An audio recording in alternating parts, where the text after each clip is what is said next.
You want me to Okay. start from? Damn, I started it. My fault. Well, started. My fault, bro. My fault. It's It all was an good. accident. I had That's all already good. clicked the shit.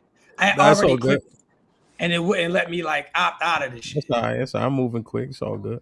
But you good though. We gonna get to that in a second. I got a few little warm ups and shit that Where's we gonna wrong? do with the people tonight, man. I So bet. for everybody that's on my Instagram, come over to my YouTube. My YouTube is nothing but the truth podcast, right?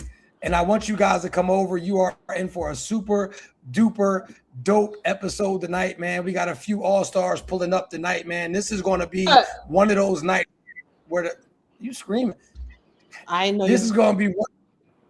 Let me put your ass back in the back. This is going to be one of those nights Back where in the here. conversation, there is no limitations to where it could go. I'm super duper excited to have everybody Yeah. here. We will get into the introductions when everybody gets here. That way, we got the full panel. That way, we got full. The live is full as well. For anybody that's new here, right? A couple of I'm not even going to tell y'all about the topics, right? What we're going to do is we're going to hit the likes, right? That's how we turn the live up. I guess you're ready now. We're going to hit the likes. We're going to turn the live up. And before we get the live or get into the topics, we're going to play a game tonight, right? And the game is called Normal or Not Normal, right? And so we're going to need full engagement tonight. We're going to need full participation tonight because we're going to play a game that's called normal or not normal. The next thing that I want to say before we get started this evening, we can sing together, we cannot talk together, right? If somebody has the floor, I know how exciting it could be to like just jump in and be like let them land their plane, because then it just looks like we're fussing and like we're uneducated and like we're ignorant. And that is not the energy that we are trying to display in any way, shape, or form. I see people are getting lost, but that's cool too. Let me see. You're going to have to refresh. And you should be good now. She's been refreshing. Like I said, we're waiting for the other people to come up. But make sure you guys hit the likes. Like I said, if you guys have any comments or topics that you would like to be entertained, as my brother Hamp always says, make sure you grab your super sticker at the bottom of the screen, because what it'll do is it'll stick out to us. A lot of y'all have a lot of questions, and I get it. You here, and we appreciate you being here for free. So make sure you hit the thumbs up. But if you have like really something like a burning desire to have something answered, go ahead, add a super sticker to it. 99 cents might change life. Respectfully. What's up, man? How you feeling? What up? What up? Yo, What's up, Explicit? How you feeling? I'm all right. Splits was goody. Okay. What's Everybody, up, missed you last week? Yeah, man. I was kind of sick and all that, but I'm glad to see you. You hurt? Good to be back. he was fighting for dear life. He was Word fighting of for. ball. It was all bad. It Well, I'm was back. all bad. You back better. I was sick the week before that. Word? Yeah, man. Let me sanitize Vegas. this live then. What the Nah, I'm playing. So everybody hit the likes. Everybody come over. When is the right time to leave if she has kids? It's actually a good question, but we waiting right now. Chill. Everybody on Instagram, come over to my YouTube channel, Nothing But the Truth Podcast. You know what though? What I'm not going to do is wait for anybody that's late. There's some people that's late. I don't know why they're on time. I gave them an ample amount of time to be up here. 6 people is absolutely enough. And it's crazy because it's actually 3 men and 3 women, which is super dope. So I need everybody in the comments. We're going to play a game, right? And the game is called Normal or Not Normal. And even we're going to play it as well up here too, right? The game is called Normal or Not Normal. And I'm going to ask a few questions. And it's as simple as normal or not normal. And then we'll get into it after we all come to the senses of who agrees. So everybody, I need for y'all to say normal or not normal. Can everybody say that in the chat that's on my YouTube channel right now, please? Nothing But the Truth Podcast. Everybody in the chat, I need for y'all to say normal or not normal so we can know if the chat is working. I just want to know what's going on. Yeah, I need for y'all to say normal or not normal so I can make sure everybody in the chat understand the assignment. Y'all got to come over to the YouTube channel. Y'all on Instagram blowing me. Let me see. I wonder. Okay, somebody said normal. Okay, somebody said normal. There we go. Turn this shit up and hit the likes. I'm trying to say normal or not normal. We're going to play this game, man. We're going to get to this tonight. This is how we figure out who's delusional, and this is how we figure out what type of crowd we have tonight. Because, like, I really want to know what type of people I'm talking to. You know what I'm saying? Who's This delusional is wild. Huh? Who's delusional is wild. Well, so I do this at my shows. So I got delusional or not at my shows. I got the red and green paddle, right? Where it's like, you delusional or not. And it's a game that we play at my shows. And it's super duper dope because it allows you to know who you're talking to and what type of people you're dealing with. And that's in the crowd or on the stage. Because there's some Lulu motherfuckers on stage too. And that's okay. Like, we're not mad at delusional. We're not mad at delusional. Oh shit, we got Mr. Who Hurt You himself. What's the deal, Melly? What's up, King? How you doing? What's up, fellas? How y'all doing, champ? So this is Mel, the specialist. And this is what I want to do before we start the game, normal or not normal. I want everyone to introduce themselves, and I want the new people to start. So we got Leela at the top. Let the people know who you are, what it is you do, where you from, if it's the West Side, wherever you from, or whatever the case may be, and all of your social media tags and so forth and so forth. What's up, y'all? So my name is Lila. I am yes. Not normal. Not normal. It was not normal. It was not normal. My fault. It's all good. It's all good. But no, I'm from the ATL. Well, I'm not from here, but I live here. So okay. But where are you from? I got originally New York, but I grew up in South Carolina, so it's kind of like the half and half. Dead ass? You dead ass right now, man? Yeah, I'm like half up north, half south type of vibe over here. Okay. Yeah, okay. But I'm an Army vet, Army combat veteran. So when I got out the military, I moved to Atlanta, and I tapped into the fitness industry. I do motivational speaking. I'm a social media influencer, and I also help women heal their nervous system so they can hold big dreams and deep love. I like that. That was masterfully put together. I like that. I like that. The next new contestant would be Tyke. You got to call you TB. That's okay. God so my name is Ty Kebrion. I'm originally from Tulsa, Oklahoma, but I live in Houston, Texas. I am a political activist. I'm going to tell you what Google says. I'm a political activist and a body positivity girly. I got my bachelor's degree in criminal justice, a minor in psychology and political science. I've been a stay-at-home mom for about 3 years since the kid was born, a little bit before that, and currently trying to get back into the workforce. But as a Black woman in Houston is not that easy. So I am living in another way, but having fun. But right now I am currently enjoying learning. Guys, it's windy. Learning about Houston and everything that it offers. So that's where I'm at in life. Okay, cool. And where are some places that some people may have seen you? Because I know a lot of people are probably seeing you wondering, who is she? I seen her face because you went viral a few times. Yeah, so I went to the Pop the Balloon show here in Houston. I've been on 2 different types here, and I actually never watched an episode of Pop the Balloon prior to because I was married, so I'm getting divorced.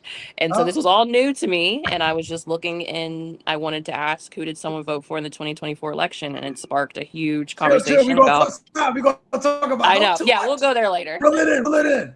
And then we got the good brother at the bottom of the screen, Mr. Pardon me. I'm going to let you introduce yourself. Let the people know who you are, what it is you do, where they can find your stuff at. Peace, King. Happy to be here. It's Opulent6. And you can find me on all my platforms under the same name, Opulent6. I'm a life coach. I teach people, especially men, how to walk in power, purpose, and possibility so that they can have a happy, healthy, and fruitful marriage. My credentials speak for themselves. Okay. I'm self-made, and that's all that matters. Yeah. For sure. Yeah, listen, this is going to be one of them panels tonight, right? This is masterfully put together tonight. This is going to be one of them panels. Let me just throw this disclaimer out there before we get into it. If you're afraid of accountability or to be challenged with great conversation, go ahead, log off now. This is not a safe space for sugarcoating. This is not a safe space for shit to be watered down. And I just want to tell everybody that's on the panel, say what's on your heart. All of that trying to throw disclaimers or make it cute in order to make it digestible, that is not what my platform is for. This is the Nothing But the Truth podcast. Like I said, everybody hit those likes, turn the chat up. Bro, you wasn't here, but we're going to play this little game just with the people to see who we have in the chat. And the game is called Normal or Not Normal. You know what I'm saying? And so let me go ahead And everybody, y'all, everybody, the chat is working for y'all. No, you said send you the link. Not tonight, Brody. But anyway, let's go ahead and get into this normal or not normal. Everybody, y'all good? Y'all saying normal or not normal in the chat?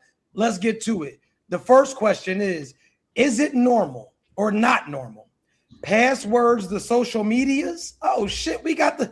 Oh my goodness. Oh, we got a panel tonight. What's up? What's up, y'all? What's going on? I'm We sorry, good. I'm late. How you feeling? Tell the people. I'm good. Sorry. Tell the people who you are, where they can find you at, what it is you get into. Let's get to it. What's up, y'all? My name is Naughty. I got my podcast, The Naughty at Night Show, where we break down delusions in society, y'all. It's a lot of delusion going on. Y'all can follow me on my podcast at The Naughty at Night Show on YouTube, and all social media platforms is at Naughty the Villain, 2 E's, the Villain. Okay. So we playing this game right now, right? It's called normal or not normal. We're gonna have the people in the comments play it, and we're gonna answer too, though. You know what I'm saying? Okay. And so the first question is, everybody in the comments, is it normal? Passwords, is it normal or not normal? Passwords, the social medias, phones, and etc. Normal or not normal? I say not normal. To share them? Yeah. Not Normal or not normal? Not No. normal. I don't think that's normal. I'm gonna say normal. Okay, just hold that thought. You stay right there. Hold that thought. Let everybody. We're gonna get to that. Let everybody in the comments answer that. Not normal, not normal, not normal, not normal, not normal, not normal, not normal, not okay. Okay. So it's looking as if everybody agrees. Oh, hold on. We got somebody that said normal if you're married. We're gonna get to that as well. So because everybody said not normal, but you might. Could we get an explanation why you feel this way? I think when you in a committed relationship, I think just in case, I think your partner should have that information. Not necessarily to your social media, but if you got the password to your phone, ain't nobody go right to Instagram. It's right there. You don't need the password to those type of things. But I think that it's good to have your partner's password just in case for like emergency reasons. But let's take it out of emergency reasons. Like even if my girl is feeling some type of way and she got this irrational, crazy thought, she just had a dream that I'm cheating on her. Check my shit. I don't give a fuck. Just don't wake me up because there's nothing in there. So do what you do. I don't care. I'm not cheating. I don't care. Right. So yeah, I think it's normal. I don't think it's no big deal at all.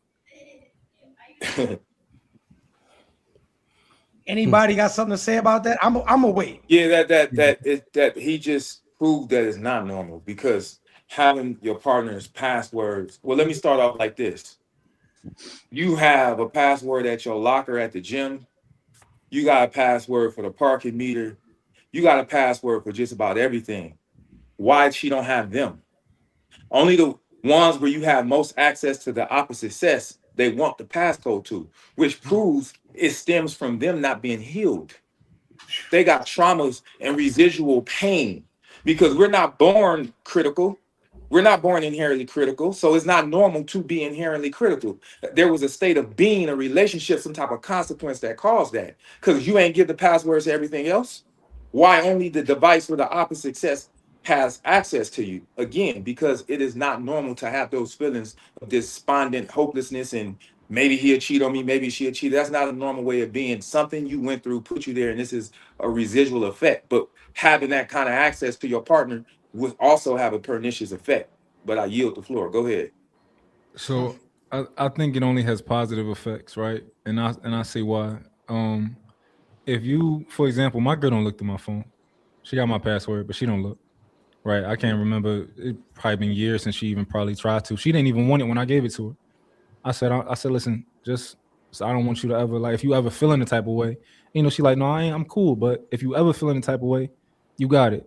Like just so you encouraging her to want to feel a type of way, yo woman, you got a real good woman. She was so secure in herself. She said she don't even need it. Go ahead, take my turn. You trying to have a pernicious effect and create respectfully a relationship she ain't even trying to have. She ain't even want it. She wasn't even agreeing with you, but she capitulated because she respect you and love you. You got a good woman, but you force her into her answer would be no. I just see it as giving reassurance quickly. Real quick, it was pretty rude, opulent. I wanted to finish my point. My apologies. My apologies. Go ahead. Yeah.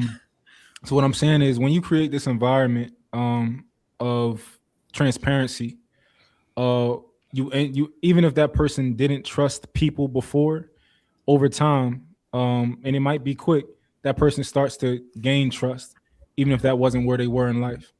So, if I come into a relationship and I'm feeling a certain type of way about women, and my girl's like, listen, if you're feeling type of way, hun, you got all of this. I'm an open book.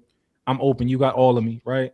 And over time, like that environment, I'm just going to start to trust you because I know you have nothing to hide, and I know I have access. So, I would just feel so, like I have nothing to hide, and I don't. So, So may I rebuttal? You finish? I don't want to be rude. yeah, I'm done. It still sounds like it's coming from a place of brokenness and hurt. There is no trust to rebuild if it was never broken, young brother. Now, I've been on both sides of the coin because I've been in relationships where I wasn't really shit, she wasn't really shit. So we ain't want to share our past. So that exists. But when two people want to be together, they don't even need that. Because especially when you get my age, young brother, having a past code or not, she gonna cheat, she gonna ski. You can know where her mama live, her best friend live. It go both ways. If they gonna do what they gonna do, they gonna do what they do. So when you heal and let go of that and realize everybody that is with you got to do right by you by a choice, you don't even make those decisions because they're coming from a broken, infantile place. Even though that you might can't see it because a fish don't see water. Mm-hmm. Can I say something?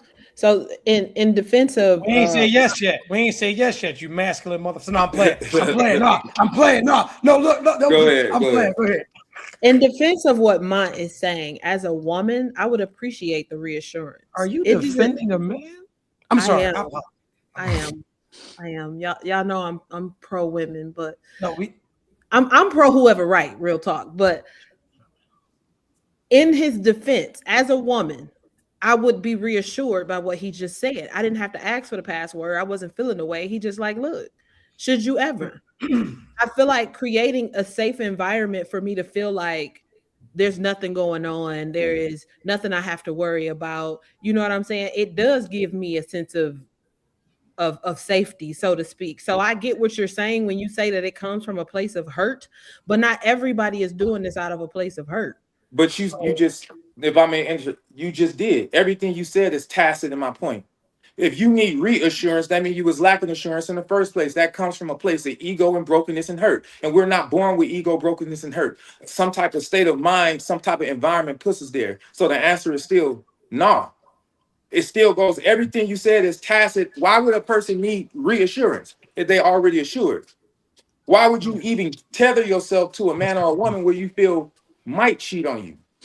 Mm-hmm. But that's what I'm saying. It's kind of hard. You know what? I'm gonna go ahead and yield the floor because that kind of love and trust is esoteric. So everybody ain't gonna get it. It's a higher level of love and relationship and trust. So if you don't understand it, no diss, but maybe it's because your perception is just shaped by your lived experience and your own perceived reality. Yeah, But it's esoteric to just don't even need that. It's a different kind of love. Yeah. Let me. Oh, go ahead, brother. You good? Well, not yeah, true. I just wanted to say very quickly, when Opulent initially opened up, he said that the people that need these reassurances are unhealed, right? That's the baseline of his premise. So every time you guys have spoken to it, you've been trying to make someone feel better in the process of you giving a password. But his premise is built on people being healed and then being in a relationship. And I agree with him, right? But this is the thing. When people do that thing of like, oh, you're not healed, oh, you have trauma. Okay. Oh, you're insecure. Okay. No, that's more of a direct response to what he's saying. Yeah. Let him go. Let him go though. Let him go. Yeah. Many people are insecure. I think insecurities are normal. I think they're very normal. I think if you don't have any insecurities, you're weird, right? And I understand the people who get to that point of nirvana or, the final point of life where they have no insecurities. And, big ups to you if you are that type of person. But I think that it's also fine to get into a relationship and to be with the first person in your life that you trust. And that trust can be created from that transparency. So let me just expound on this for a second, right? because I believe that I'm a little bit older than you. I believe that Opulent may be a little bit older than you. We know for a fact Melly old as shit. So I say that my fault, Mel, my fault, bro. I say that to say, right, as a married man, as a man who's been around the block, right? I think that we get the false belief that because we spoke about reassurance, and we get the false belief that it's our job in relationships to reinsure somebody's insecurities, and it isn't. Right? That's when you become a prisoner, right? Because when I have to go out of my way, especially if I've done nothing wrong but show you that I love you, that I honor you, that I'm trustworthy, that I'm faithful, right? Like if I am doing the things that I'm supposed to be doing, there is not a man nor a woman in this world that I would ever encourage to reinsure anybody's insecurities. Because if you know anything about trying to reinsure insecurities, you'll drive yourself crazy trying to reassure some shit that you didn't even cause, right? So then we got to go a little bit deeper, right? As a husband, as a man, or even as a wife or a woman in a relationship, it is your job to reassure them that you love them. If you're a protector and a provider, it is your job to reassure them that you're going to protect and provide for them. But reassuring your insecurities, it's a bottomless pit. It is something that will never end, right? Because it starts with the passwords to the phone. And I don't think that like we really get into this enough, right? And I'll give you an example, right? If your girl, she goes through the phone, and not saying your girl, let me get out of that. I don't want to personalize anything, but let's say a girl. Right? We give a girl the password to our phone, and you have to understand the psyche behind of the reason why she wants to go into the phone initially. She's already having trust issues before she gets in the phone. No normal person, right? In a loving, thriving, committed, you already know, Brody, no normal person in a loving, thriving, and committed relationship. No one in heaven wants to know what's going on in hell. Nobody in heaven, right? Nobody in heaven is like, you know what? I wonder what those burning up lost souls are doing down there. Let me jump out of paradise, out of this beautiful world that we've created together to go kick it with some demons and some ghouls and goblins. Nobody's doing that. And so what I'm trying to get you to understand is you cannot satisfy their insecurity, because any woman, and we got 1, 2, 3, 4, we have 5 women up here. And I don't know if they're going to be honest about going through a phone, but if we talk about going through a phone, thank you, baby. And I'm going to let y'all expound on that. And I'm not going to be long-winded. And I didn't want to say nothing, but there were some points I feel like we missed. When we go through phones, the Instagram is not enough. Why are we want to go through the Instagram. We want to go through the Facebook. We want to go through the Twitter. We want to go through the messages. When we don't find nothing in the messages, we want to go through the deleted messages. When we don't find nothing in the deleted messages, now we want to go through your Google history. When we don't find nothing in the Google history, now we want to go to the emails. Now we want to know who you've been fed. Then we got to check under the bed twice. It is something, right? And that's what the brother is saying. This is a psychological issue. She's spiraling, bro. And this is my thing.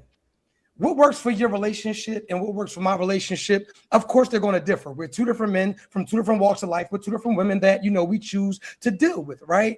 But I'm getting what the brother is saying as an older gentleman.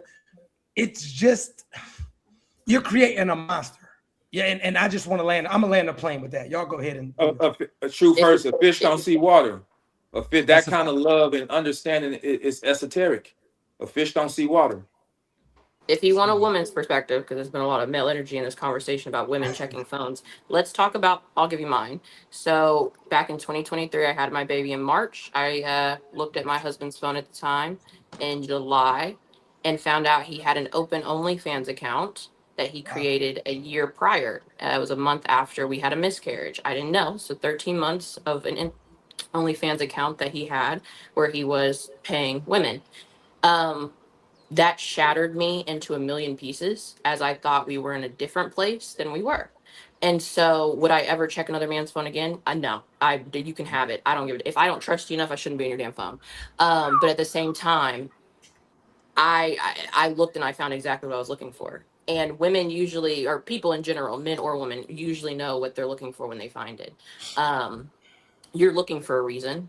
But the man saying that I gave you the access to my password was because he wants you to know you can trust me. I understand that there is hurt in this world. There's a lot of people that have been hurt in this world, and we can be generous enough to just give ourselves over in that way. That is showing love. You don't have to cater to my insecurities, but you can at least reassure me that you see mine. And that's all we're asking for sometimes is like, hey, I know this has happened to you. Can you see me in that way? that broke my spirit at that time. On top of that, I was postpartum. I was already in therapy. So now I'm looking at myself as, wow, I'm not these women. I'm ugly. I'm fat. I can see why he did it. I can justify it in my, like, it did spiral me as a woman.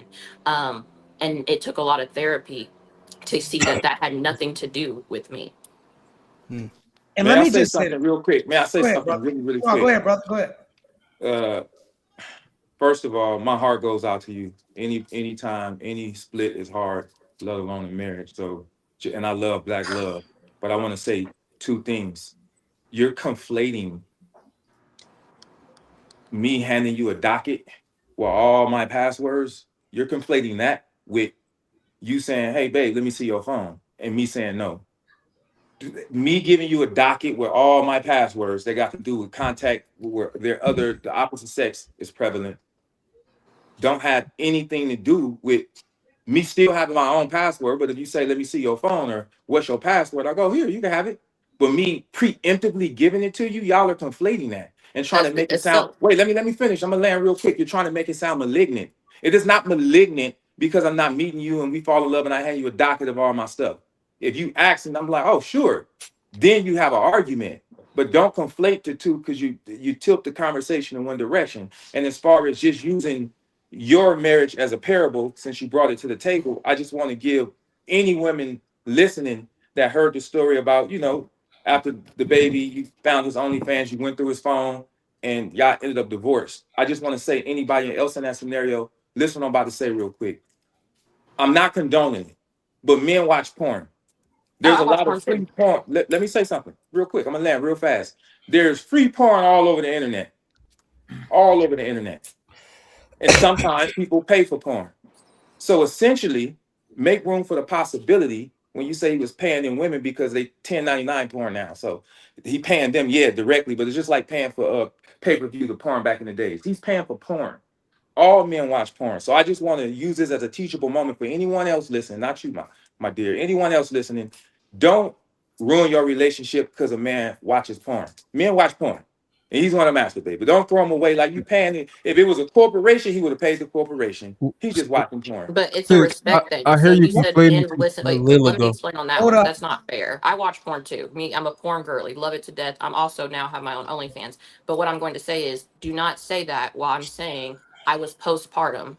That is a hard time for a woman to go through at that time. Yes, we all watch porn. That's fine. Uh-huh. But I was going through a changing of a life, and we shouldn't have had that issue All right, at 1 all. second. Let me interject real quick, right? Because you're a porn girly, you like porn. You've admitted to liking porn, but he can't watch porn while you're going through postpartum. No, Because no, that's he what I can't heard. pay for porn. Paying Oh, for he porn can't. was different. Right. So Paying for it. okay, cool beans. So Yeah, that's you different. watch porn. Let me run my movie. You like porn. He likes porn. It's not the issue that he was watching porn. The issue was that he was paying for porn while you were going through postpartum. So if he would have paid for porn while everything was perfectly well, would that have been an issue? No, paying for porn while you're married is weird to me. Like, go get free Okay, porn. cool. All There's right. free porn. So cool. So let's go a little bit deeper into this, right? Because you now have an OnlyFans, so it's not weird to your clientele to, like you don't like. So it's funny how something that can destroy your marriage, air quotations, can destroy your marriage, but now you can gain profit. Like, because like if something destroy, like a marriage is sacred, right? Like that would be Well, I never something said that. that's what destroyed it. Well, you know what? That Say was less. 2023. It's 2025 when we got No, cool separated. beans. It's not even about your marriage. This is what I want to do as well, like Opulent 6 said, right? And this is for any woman. This is a very teachable moment. And you all, matter of fact, fuck that. What you also said, right, was that when you seen these women, they didn't look Yes. like you, and they looked Yes. better than you, and it made you Yes. feel away. So it's not Yes. about. I was trying to stall you out, I swear. It's Yes. not even about the little 1099. It hurt you that 1099 was going to a bad bitch versus somebody that looked like you. So damn, she gets a 1099. So why do And that's we? insecurity. So No, it's still proving my point. Why do we? Once again, 1 postpartum. second, sweetheart. I'll let you go, sweetheart. I'll Go for it. let you go respectfully.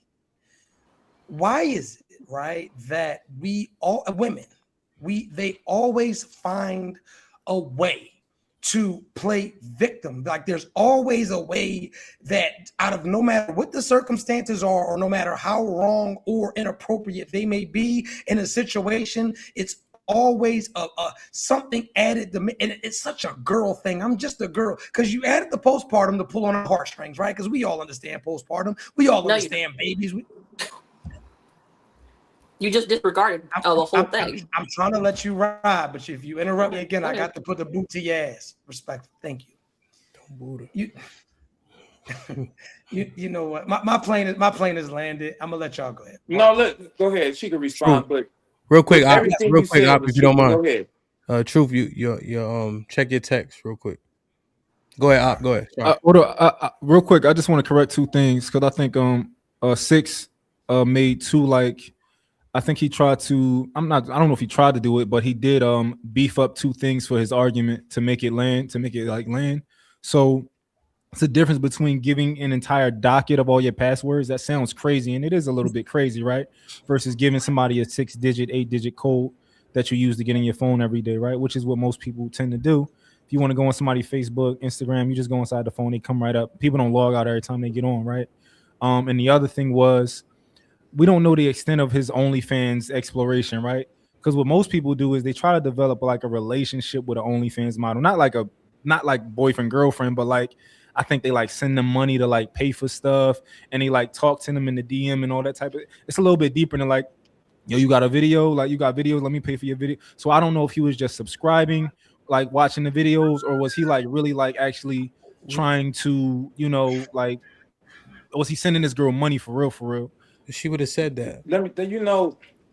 That's an incredible way to use your imagination. I'm curious. That's an incredible way to use you're gonna imagine all that to make something feel true. That is an incredible. You should have worked for Walt Disney. That is incredible. You could have imagined something good because it's all imagined, and we have no evidence of that. Like you could only surmise based on your insecurity that all that took place, because she never even said none of that. Where you'll do anything to bend and contort the truth to try to make it something that is not. You can put a wig on a pig and a coat on a goat, but it won't change the taste of the meat. Every time you open your lips, you solidify what I said earlier. It's tacit. That comes from maybe even an unrecognized insecurity and trauma. And I yield the floor. So this is my question, right? What are probably the most popular reasons for a man to not just watch free porn, right, but to subscribe to a person's OnlyFans?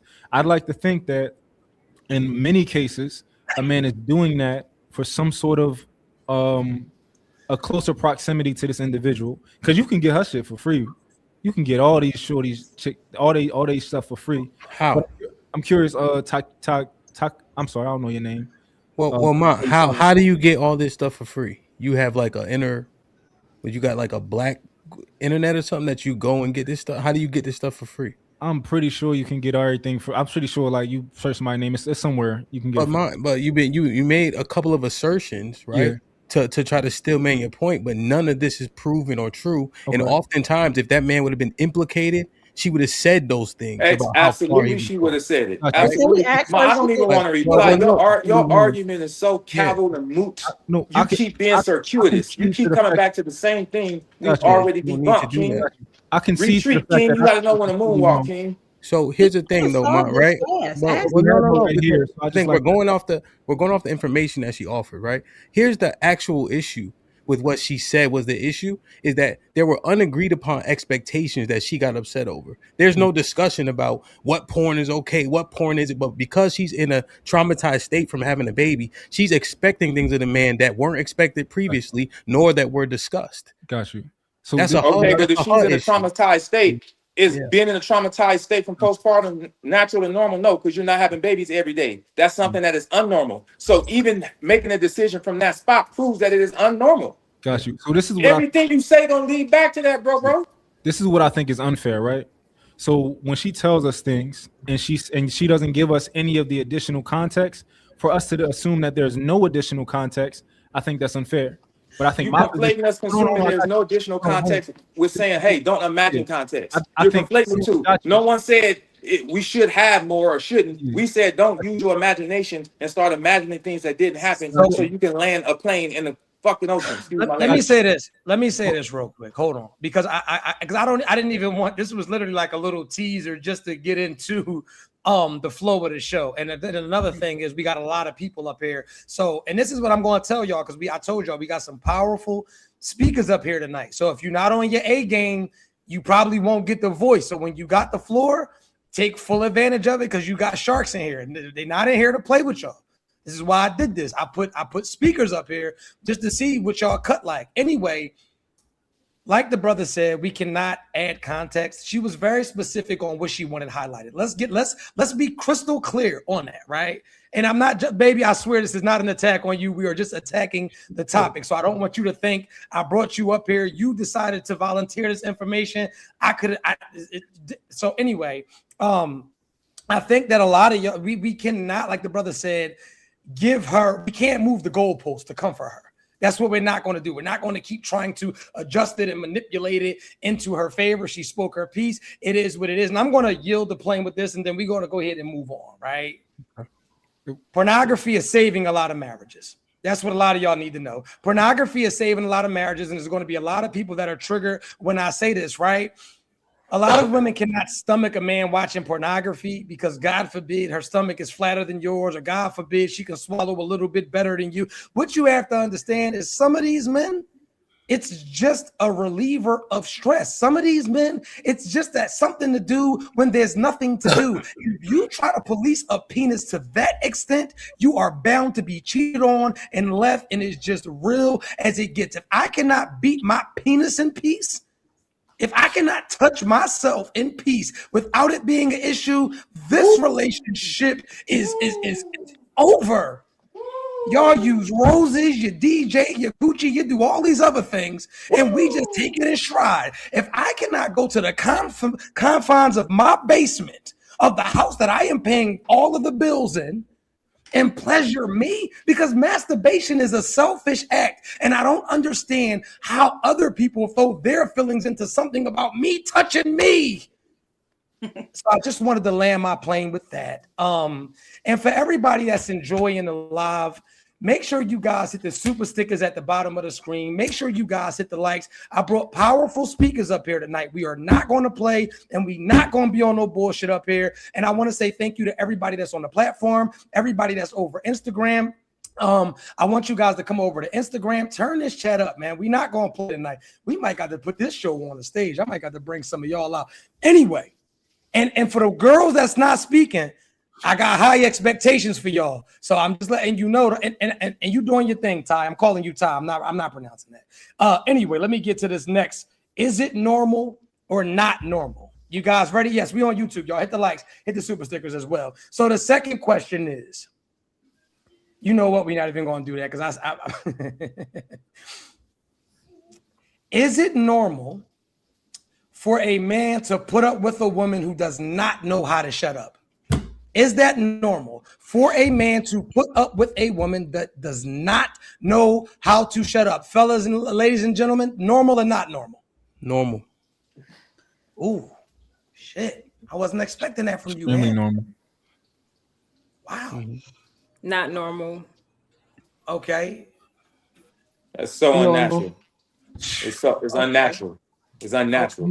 I'll say that. That's a different. But is it normal though? It's unnatural. I understand that. We'll get into the minutia when we open up the floor and start the debate. Okay. Unless you want to start this debate now, we can expedite it. But debating. All right, he answered a different question. Everybody, we need y'all answers. Not Normal or not? Not normal, but it's very normal. Not normal. Men do it every day. It's normal. It shouldn't be though. It's not natural. Normal. No, it's not. Normal. Hold on. Melly, normal or not normal? It's not normal. Lila, sorry. Normal or not normal? Lila, not normal. Not normal. Splits, what'd you say? I said it's not normal. Okay, and Op said it's not normal, so he answered. No, he didn't say that. He said it. He said it just now. He said that, brother. He said it just now. He didn't say it initially. He said it just now. Okay, Ty Kebrion, normal or not normal? Sorry, Ty Kebrion. She might not be able to hear me. Ty Kebrion. He's muted. Oh my bad. beats me. I'm a yapper. I love to talk. It depends on what we're talking about shutting up But about. normal, not normal I first. like conversation, so I'm kind of confused on that question. Honestly, can you We'll clarify shut elaborate. up Don't. about? I'll elaborate. Okay. Don't even Pally, worry what about you it. say? Normal or not normal? I said it's normal. Okay. Mont, what did you say? I think it's very normal. Go ahead, Truth. That's it. Everybody. I do not think. Not only do I not think that it's normal, I think that it's unacceptable for a man to deal with a woman who does not know when to shut the fuck up. But what we are going to do is we're going to let the women get the floor first, right? And we want to know who. So let me give you a little bit of context, right, about shutting the fuck up, because a lot of women are going to take this the wrong way. I don't know if you've ever heard those songs where women are like, I cook, I clean, but this mouth won't shut up, right? Like, I don't care if you're paying all of my bills. You're going to hear this voice, whether it's nagging, whether it's annoying, whether it's complaining. I don't care if everything's perfect. You are going to get a piece of this mouth. Do you know when to turn that mouth off? Is that clear enough for you? I mean, I guess. I mean, if I Say have yes or nothing to no. nag about, if I have nothing to nag about, there wouldn't be nagging. No, it's not clear to her. Like, come on, let's talk. Let's cook this shit up. Well, go ahead then, brother. You give her some. Maybe you can give her a little, because maybe you got better words. Hey, got better words. It was clear. You heard. I did. Maybe the other ladies talking truth. Maybe they'll clear it up for her. Okay, well, let the other ladies go, because anyway, ladies, who wants to go first? Okay, so are you asking this question like a woman nagging about something that she can actually like not nag about, or is it something that the man probably needs to hear but he don't want to hear, like accountability? Because Can I now say that's something the real difference. quick? And I don't know nobody real quick. Let me say No. something. I don't know none of the women up here. I could be totally wrong, but I don't think none of the women. I just met y'all 5 minutes ago. I don't think none of the women up here are married, because they're confused by that question. And a wife will know exactly what the hell you talking about, and that's why she's a wife. They're so confused. No. Hold on. I'm gonna land real quick. They're so confused. It's esoteric to them. A wife would know exactly what you mean. It would be tacit. That's why she's a wife. See, men marry behavior, and a lot of women don't get married. Now, there are some men that put a wig on a pig and a coat on the go, but it ain't a wife. You can stand in the garage all damn day, but it won't make you a car. A wife would know what that is, and they're having trouble connecting with the message. Who is because they? They don't have the natural aptitude to do so. Yeah, I'm not confused. Listen, you didn't even hear from all the women, so you over here popping your shit for no goddamn reason. What part now was look, a lie? yes, I know when to shut the. Everything you just said was right, but what part was a lie? Everything you said was right about me. Can the women answer the question? What part was the lie? Everything you said about me, I'm gonna sit on that. Okay, but was I lying? Are you married? And you a relationship? Not anymore. Okay. Your way of look.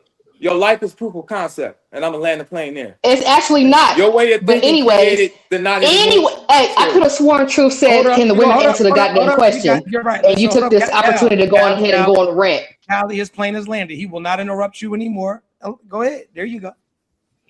No, there is a time to shut the fuck up, whether your nagging is warranted or not. All right, because he either gonna do what he either gonna do it or he's not. So you talking to a brick wall at a certain point. And then at a certain point in time too, you nagging to the point where it's gonna be like, okay, well, she's just talking or whatever like that. Now I'm just not gonna do it because she don't know when to shut the fuck up. So it could be that aspect of it too. He either gonna do it or he not. And if he's not, shut the hell up, because you're talking to a brick wall. There's no point in it. All you're gonna do is just continue to get on his goddamn nerves any damn way. Did you land your plane? That's it. I don't want you to be interrupted. That's all I'm saying. Next lady. We got women. We asked the women, then we're gonna let the men go. I understood the question just fine. The question was, is a man dealing with a woman who don't know how to shut up normal? My answer was no, it's not normal. Because for a lot of men, that's a reason for them to end the relationship, when a woman don't know when to shut the fuck up. So when we say him dealing with it, it makes the difference. Yes, there are some men who will deal with a woman who don't know when to shut the fuck up. But for a lot of men, that is a reason for them to be like, look, I couldn't take it no more. She didn't know when to shut the fuck up. So I understood the question just fine. Is it normal for a man to deal with it? No, it is not. Okay. You know the data says most men don't leave. Let the women go, Mott. Put your coochie away for 1 second. I'm fucking with you. Next lady, please. Lila. Oh, I thought I answered. I said no. It's not normal, but it really depends on like I said, the situation, because there's times where you may need to be saying something to him and he needs to hear it. So I think it just depends like on the type of person you're dealing with, because some men don't like to take accountability. They don't like to hear certain things that you're telling them. So it really depends on the situation. It's not really black and white. That's just how I feel about it. But I'm saying if he's not going to take accountability, he's not going to take accountability, whether he needs to hear it or not. Okay. So and there's no point in even woman? talking about No, it. Naughty got to go still. Oh shit! What's up, Naughty? Go ahead. I'm just listening. So I said that it was normal because I see it a lot. I see men, letting their woman talk to them any kind of way, talk to them crazy, treat them, emasculate them. I see it happen. Now, should that be happening? No, it shouldn't be happening. I don't know how many of y'all are religious. I don't know who's Christian, but the Bible says that a man, paraphrasing, but a man would be better off in the wilderness alone than be with a quarrelsome woman. So it shouldn't be normal, but unfortunately it is. And I think personally, if you are a man and you are accepting that type of nagging, because we're not talking about having a simple conversation, right? We're not talking about maybe correcting him if he says something, wrong or something like that. We're not talking about that. We're talking about just a constant nagging. It's always got to be something. If you're a man and you're putting up with that, 9 times out of 10, you're a bitch. Number one. That's 9 times out of 10, you're a bitch. And then number two, you're probably low quality. You're probably depending on that woman for something. You probably need her for something. And that's the reason why you're putting up with the behavior, if that makes sense. Ooh, so something. You are onto something this evening. My fault. I didn't mean to interrupt you. Is your plane landed? No, you good. My plane's landed. Okay, say less. Which fellow wants to take the floor first? Yeah, I said it was normal truth because I agree with Naughty. I think the modus operandi of most women is to think that they can over talk and out talk you. That's their number one weapon. So they use it. Is that most women though, or is it black women? Oh, I don't even be thinking about no other type of women, so I apologize. Okay, no, I'm just saying though, we gotta most. Okay, continue. Yeah, I'm sorry. Yeah. I seen a white girl cuss her man out while he was doing a keg stand in college. Okay. So I think that's the modus operandi because it's socially accepted, right? That's their number one weapon. Brawn isn't, but to over talk us is, right? You often see the mantra about the man sitting in the car when he get home from work. You often see the man going in his office to kind of decompress. Why doesn't he talk to me? Why does he emote to me? Because he feels like, and I'm saying feels like it's an unsafe place to do so, right? When Callie in her example says he's a brick wall, why is he a brick wall? Because the point has been belabored. You see? So that's how they act towards us because we allow it. Also, Naughty, just because I'm a stickler for this, it's the roof it's the corner of a house of a rooftop, as opposed to being with a cross. That's why I said I'm paraphrasing. Now you did a good job. Proverbs 21:9. I'm a stickler for that stuff. So, but you did a great job. So yeah, I think because it's socially accepted and we allow it, they do it, but it is unbecoming behavior. I'm done. Next fella up. No men in here? Like what we Melly, I was just trying to give somebody else an opportunity to talk. For sure. Melly, do you have something? If I may, I'll take the floor. Let him go. Go ahead, Six. Go ahead. No, go ahead. Rock. No. Go ahead, King. Go ahead. It's on Melly. Hamp, you said it. You said it correctly. And I also want to put it out there too, with the fact that what the ladies are saying, just because you're trying to make your point of talking about men not taking accountability or trying to get a man to take accountability, that's different from not shutting the fuck up. Y'all stating the fact of being heard or trying to communicate with nagging. That's not nagging. Both sides can literally communicate with each other and be heard without being considered going too much. The fact of there is a difference from not shutting the fuck up, just like Opulent Six said and what Hamp just said and what y'all talking about. Y'all basically just saying anytime a female say something, oh, that's considered. No, it's not. Well, all that extra stuff that y'all doing is where it gets to the point where y'all taking it too far. Like you said, over talking and all the stuff like that. That's where those lines need to get drawn, and that's where y'all keep taking it to. let me say this: it's not natural, but it's becoming normalized, right? And I think men, because the men are tolerating more and more males, more males are tolerating. They're tolerating that kind of disruptive behavior. Because when a man can't find peace in his own home, how is he gonna walk in his power, purpose, and possibility? He's drained. So you're weakening his purpose, and he knows that, and he stays with you. So he's milquetoast. But there's a lot of boys that are growing up milquetoast because they're opposite righteous role models. That's a different topic.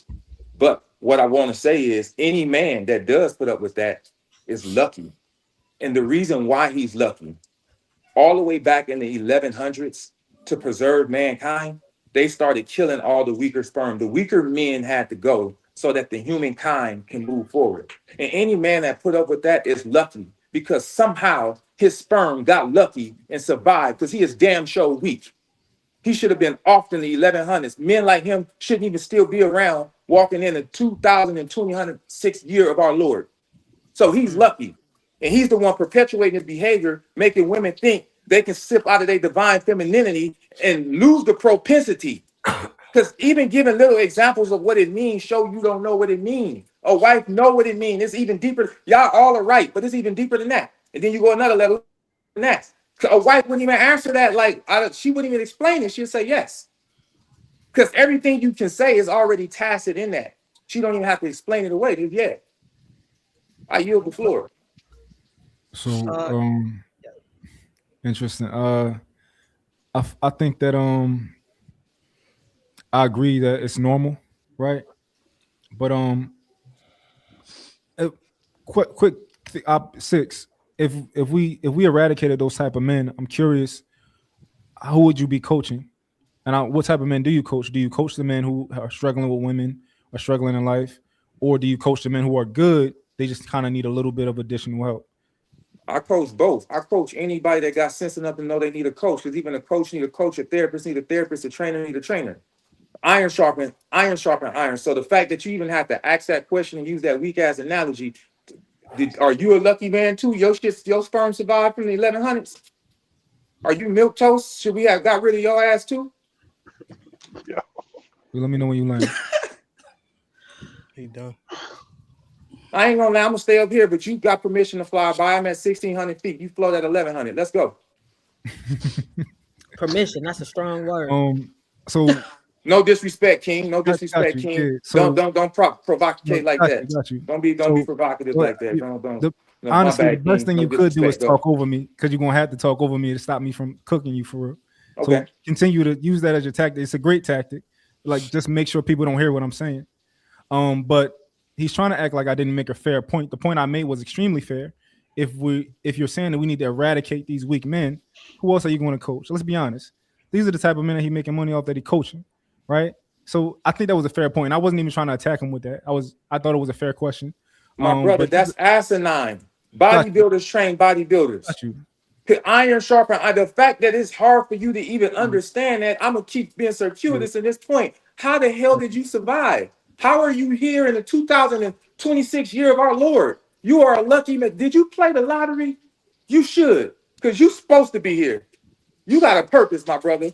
Because they killed your sperm off. Okay. Let me. Oh, go ahead. You know what's lightweight weak? What's lightweight weak is the fact that you can't make your point without being condescending and insulting somebody. That's what's weak sauce to me. And let me tell you what's suggestive. You suggested that I can't. You never made room for the possibility I don't want to. See what I'm saying? I've been up here for 45 minutes. You ain't not insulted nobody this whole time you've been talking that I've been up here. My sister, you suggested whatever, but you need to make room for the possibility that I can. I just don't want to. No, she can only go off of what you said. Like I was trying to make me. All right, but I maybe I don't want to. I can. I can be nicer, but I'm not gonna be nice to someone that I think is intellectually inept, because he has a voice, and if he disseminate the wrong message, you're gonna create more milquetoast men. And the world don't need no more of them. That's why we fall in this shit. So I'm gonna stand here because I got a message, and you got to go through God to get to me. So say what you got to say. And you have a voice too, and that's what I've been listening to. You gonna do him. All right, so listen, hold up. Because let me just hold up. Let's get this together, right? Because I don't even want this to be it's a debate. It's definitely a conversation. I don't want anybody to feel as though they're being attacked. Let's be respectable. I don't care about the context of the conversation. However somebody feels about another person, I'm not policing that, right? But let's at least give everybody an equal opportunity to land a plane. I don't want you to feel like you're being talked over because I'm not going to talk over you, and I would like the same respect to be paid back and forth. So let's give everybody a safe space to land. When we say landed or yielded or whatever the terminology may be, let's go ahead and let the person who has the floor, let's respect that at the highest level. That's all that I ask. I'm not saying you can't say how you feel. You could, if you feel a motherfucker ugly, whack, weak, or pussy, I can care less. Y'all can fight it out when y'all see each other. But as far as the respect level with after the plane is landed, let's please try to keep that up. Now, go ahead, man. I apologize. As far as the point, I do think that it's extremely normal. I don't think that it should be normal. If I'm ever talking to anybody, I advocate against it.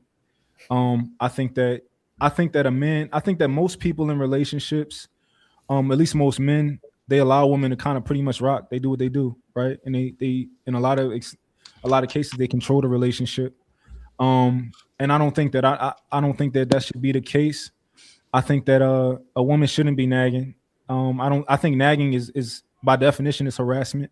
It's not. I think maybe the ladies are misinterpreting it for just kind of bringing up reasonable things. I don't think that's nagging. I think by definition, if you look up, it's more like an anxiety type of thing, like a continuous type of harassing. So I don't think nagging should be normal, but I do think it is normal, and I think that women are, in most cases, men aren't leaving relationships for the reasons that they should. Women are most likely leaving, or at least in marriages, we know that women are leaving in most cases versus the men. So, yeah. Okay. Did anybody else want to touch on this topic, or can we move? Or let's move here. Well, I just got to give my take. Then, if nobody wants to take it, and I'll be quick-winded. I'm not even here to. I'm letting y'all do y'all big one. Let me say this, right? I understand both views. I understand Opulent's view. I understand a part of yours. I don't believe that there's any absolutes damn near with anything in this world, right?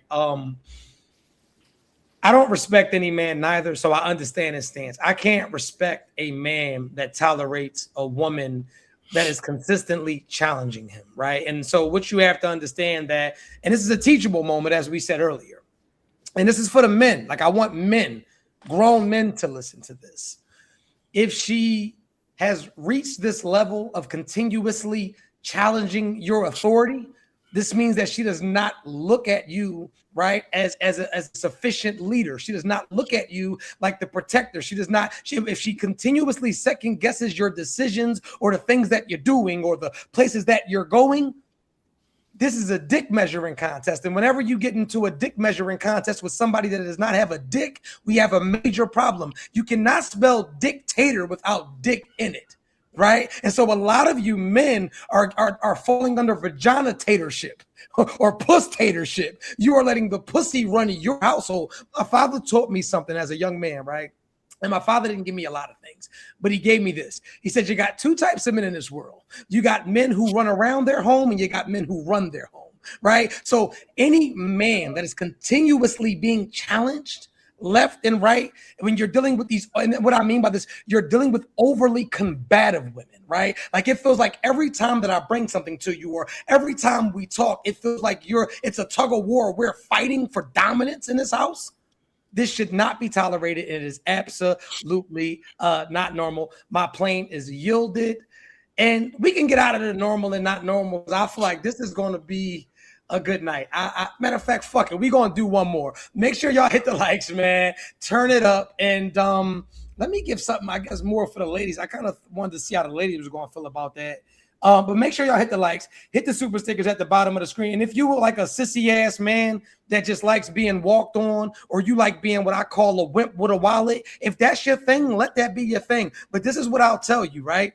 A woman will deal with you, but she'll never respect you. And respect is everything in a relationship. I prefer you respect me more than you love me. Love me ain't shit. I've loved people and robbed them. I've loved people and harmed them. I've loved people. So that love shit, that ain't a strong enough. And you know, my words aren't as extravagant as you brothers. I apologize. I got an 8th grade education, but I still. It's resonating. It's resonating. Go ahead. It's resonating. Go ahead. Rich and successful and famous with my limited vocabulary. Let me get to this one. And remember, we're playing, is it normal or isn't normal, right? And so we're going to get into this one. Is it normal or isn't it normal to invite other people into your bedroom? Ladies first. Not normal. Okay. Not normal. Okay. No, that's not normal. Not normal. Okay. For some people. Ty, talk to me, OnlyFans. OnlyFans, talk to me. You bringing some Gucci up? Talk to me. I'm gonna be the odd one out. I'm cool with it if you could, but every relationship is different. Baby. Are you cool with it or no? Hell yeah. Okay, stop, because we're gonna come back to you, fellas. Normal or not normal? Not normal. Not normal. Not normal.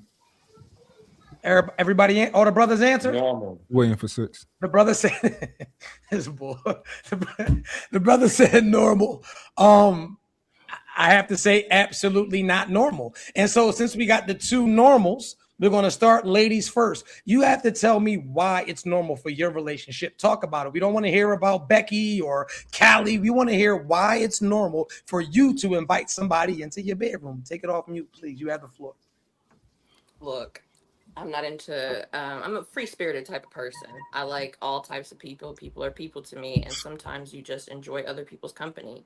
And it really doesn't have to be just about the bedroom and sex. Sometimes it's about the connection you have with the person.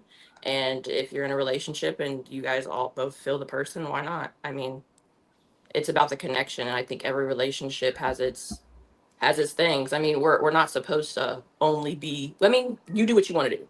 Your relationship's for you. But to judge the people off of what they do, what's normal to you is what's normal to you. What's normal to me is different. This is my life. So if I want to mess with Tom, Right. Dick, and Harry, and he misses. Damn, I'm so upset that she froze. I'm God damn. So hopefully she comes back. And I just gotta say this. So let me get this straight. And I hope she comes immediately back, because it was something that I don't know if y'all heard that, but it was like jumping off the screen to me.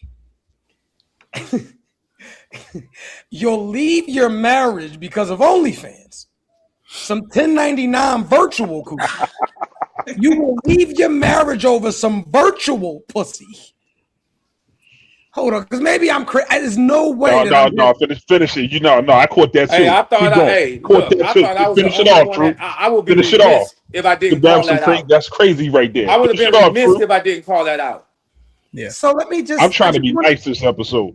Let me get this right. Hold on, because I'm trying to gather. Nice. I'm trying to gather myself. 1 second though, ladies, because and it's the thing for the women. I expect for y'all to hold people accountable. Like, I don't want it to seem like we just men. If y'all hear some goofy shit, we got, and that's why I got you up here, Naughty. You got a job to do. Anyway, let me bring this beautiful young lady back. Damn, I don't. Okay, hold up. There you are. Can you hear me, sweetheart? Yes. All right, so she came in hot. She didn't like the take. So let's go ahead. All right, her shit fucked up. And then you know what? That's a higher power saying that's a different level of bullshit that she was dispensing. Anyway, so let's get into the so because I just want to be sure about this.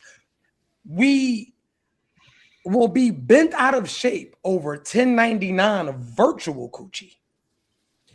But I am not opposed to bringing real coochie into the bedroom, right? Because, but this is and we got to really get into this. I'm not going to be long-winded. What I've learned about women is that they're damn near cool with anything as long as they can control the situation. So that porn was out of her control, because this is the gag.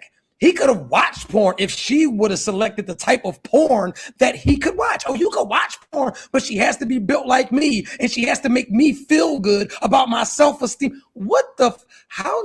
Pardon me. How? This shit. I tried to tell y'all it was crazy. This shit is so laughable. As long as he don't buy it, he can watch it. I Bro, tried to tell no, y'all that's not that's the crazy. Hamp. That's It's so, not. like it's so much One of unhealed the many trauma in things. that. It's a lot that she put That's in because there, and then as she giving the story, unrolling, it's like, wait a minute, this don't go with this. You can't because say it was no. everything that Okay, Truth so said. It wasn't what she was saying. It's what Truth said. It's because the girls didn't look like the girls created an insecurity. It wasn't even about him buying it. It's because them was some bad bitches on that Well, OnlyFans, and well, she's that's what like, she said. like, why you fucking with me? But But Excel, that's what so she but said though. You had to hear. That's Right. what she said though. It was okay long as it was free. But the problem was it was the problem when he was buying it. But yet, That's what no, I'm saying. But listen, it was a whole lot. so she It was a said that's she lot took there. she had what she's she had telling herself. a antipathy that the women did not look like her. And it proved my point. The nexus of that whole analogy or that example was to show that to even need the passcode come from trauma. And she tried to use the fact, no, it don't, because look, I looked at my ex-husband shit, and this is what he did. But you were already insecure. You were already in a state of trauma, and that's not normal. This is not normal to be that way. Something happened and turned you that way. But trying to having to hand over all your identity, passwords, and fingerprints is crazy. Again, and they're conflating. I don't want to give it to you if you ask, or you can't have my phone with just me volunteering it. Again, that level of serendipity is kind of esoteric. But I hope everybody finds that kind of love because that you're comfortable with your person because they're gonna love you through your humanness anyway. That's the problem. A lot of us ain't finding people that love us through our humanness. So we have to be perfect. So let's get so back I can to. Go ahead, Callie. I apologize. No, Callie, go ahead. I apologize. Go ahead. no, so I was gonna say that I can understand where I was on this like the same road that she was on to a certain extent. At some point, there was a fork in the road where I went in the other direction, right? So like I got Irish twins, okay, they 14 months apart or whatever. So like I was at my heaviest. I was at the point where I never looked like that before in my entire life or whatever. Like what I'm saying. And I was big, you know what I mean? And everybody else looked better than me. But it was a point where I had to take accountability for myself and I had to not put it on him. That is not a him thing. Okay. This is how I feel about me. You know what I'm saying? Like I feel that I don't look as good as I used to. I feel like that other bitch looked better than me. You know what I'm saying? So you can't so there was a point where I had to take accountability for myself and going ahead and stop eating whole key lime pies in one clip. You know what I'm saying? That I had to go on ahead and be like, look, this is fucking my problem. This is not his problem, and I can't put it on him to make me feel better about me. I have to go on ahead and I have to make me feel better about me. I'm the one that's mad because I can't fit into a goddamn size 10 no more. I love that. I can't go on ahead and fault him for looking at bitches that look like how I used to fucking look. I love the accountability, and I want more. Lila, I said it right. I want to hear from y'all. Like this is a topic for women because I'm lining y'all up for layups. Like this is not talked about enough. How you police what a man can do and control what a man can do, and so and we're not attacking her. It's just the subject. I want that to be crystal clear. But anyway, how do y'all feel? Talk to me. I mean, I personally, what's his name? Six, he made a comment and said that all men watch porn. That's not a fair statement to make because you don't know all men. I'm assuming you don't because there's a lot of men that exist in the world, right? And then the part two to that is that from my perspective, it's not normal for a man to watch porn. Why is that? Because those are signs that you have an addiction to sex, possibly in some type of way, or you're lacking something from your partner. And let's not talk about what porn does to your psyche, to the prefrontal cortex. You see what I'm saying? So for me, it's not attractive for me to date a man. He does that. I don't even deal with men that watch porn. Then you're gonna end up with a woman. You're gonna end up with a woman. Like I Because said, there's only two types of men: men that watch porn and jerk off, and men that lie about it. For all men, because you don't know all. You're not okay. Listen, first of all, it's tacit in the fact that I can't speak for all men. That I'm not speaking for all men. Let her land. Six, let it go. Let it go. Six, let it go. Hold on. Let me run my movie. Let her land, bro. I swear. Just let her land her plane. Continue, please. So as I was saying, as I was saying, it's an unfair statement to make that speaking for all men. I would never speak for all men. I would never speak for all women because I don't know all women. I don't know all men, right?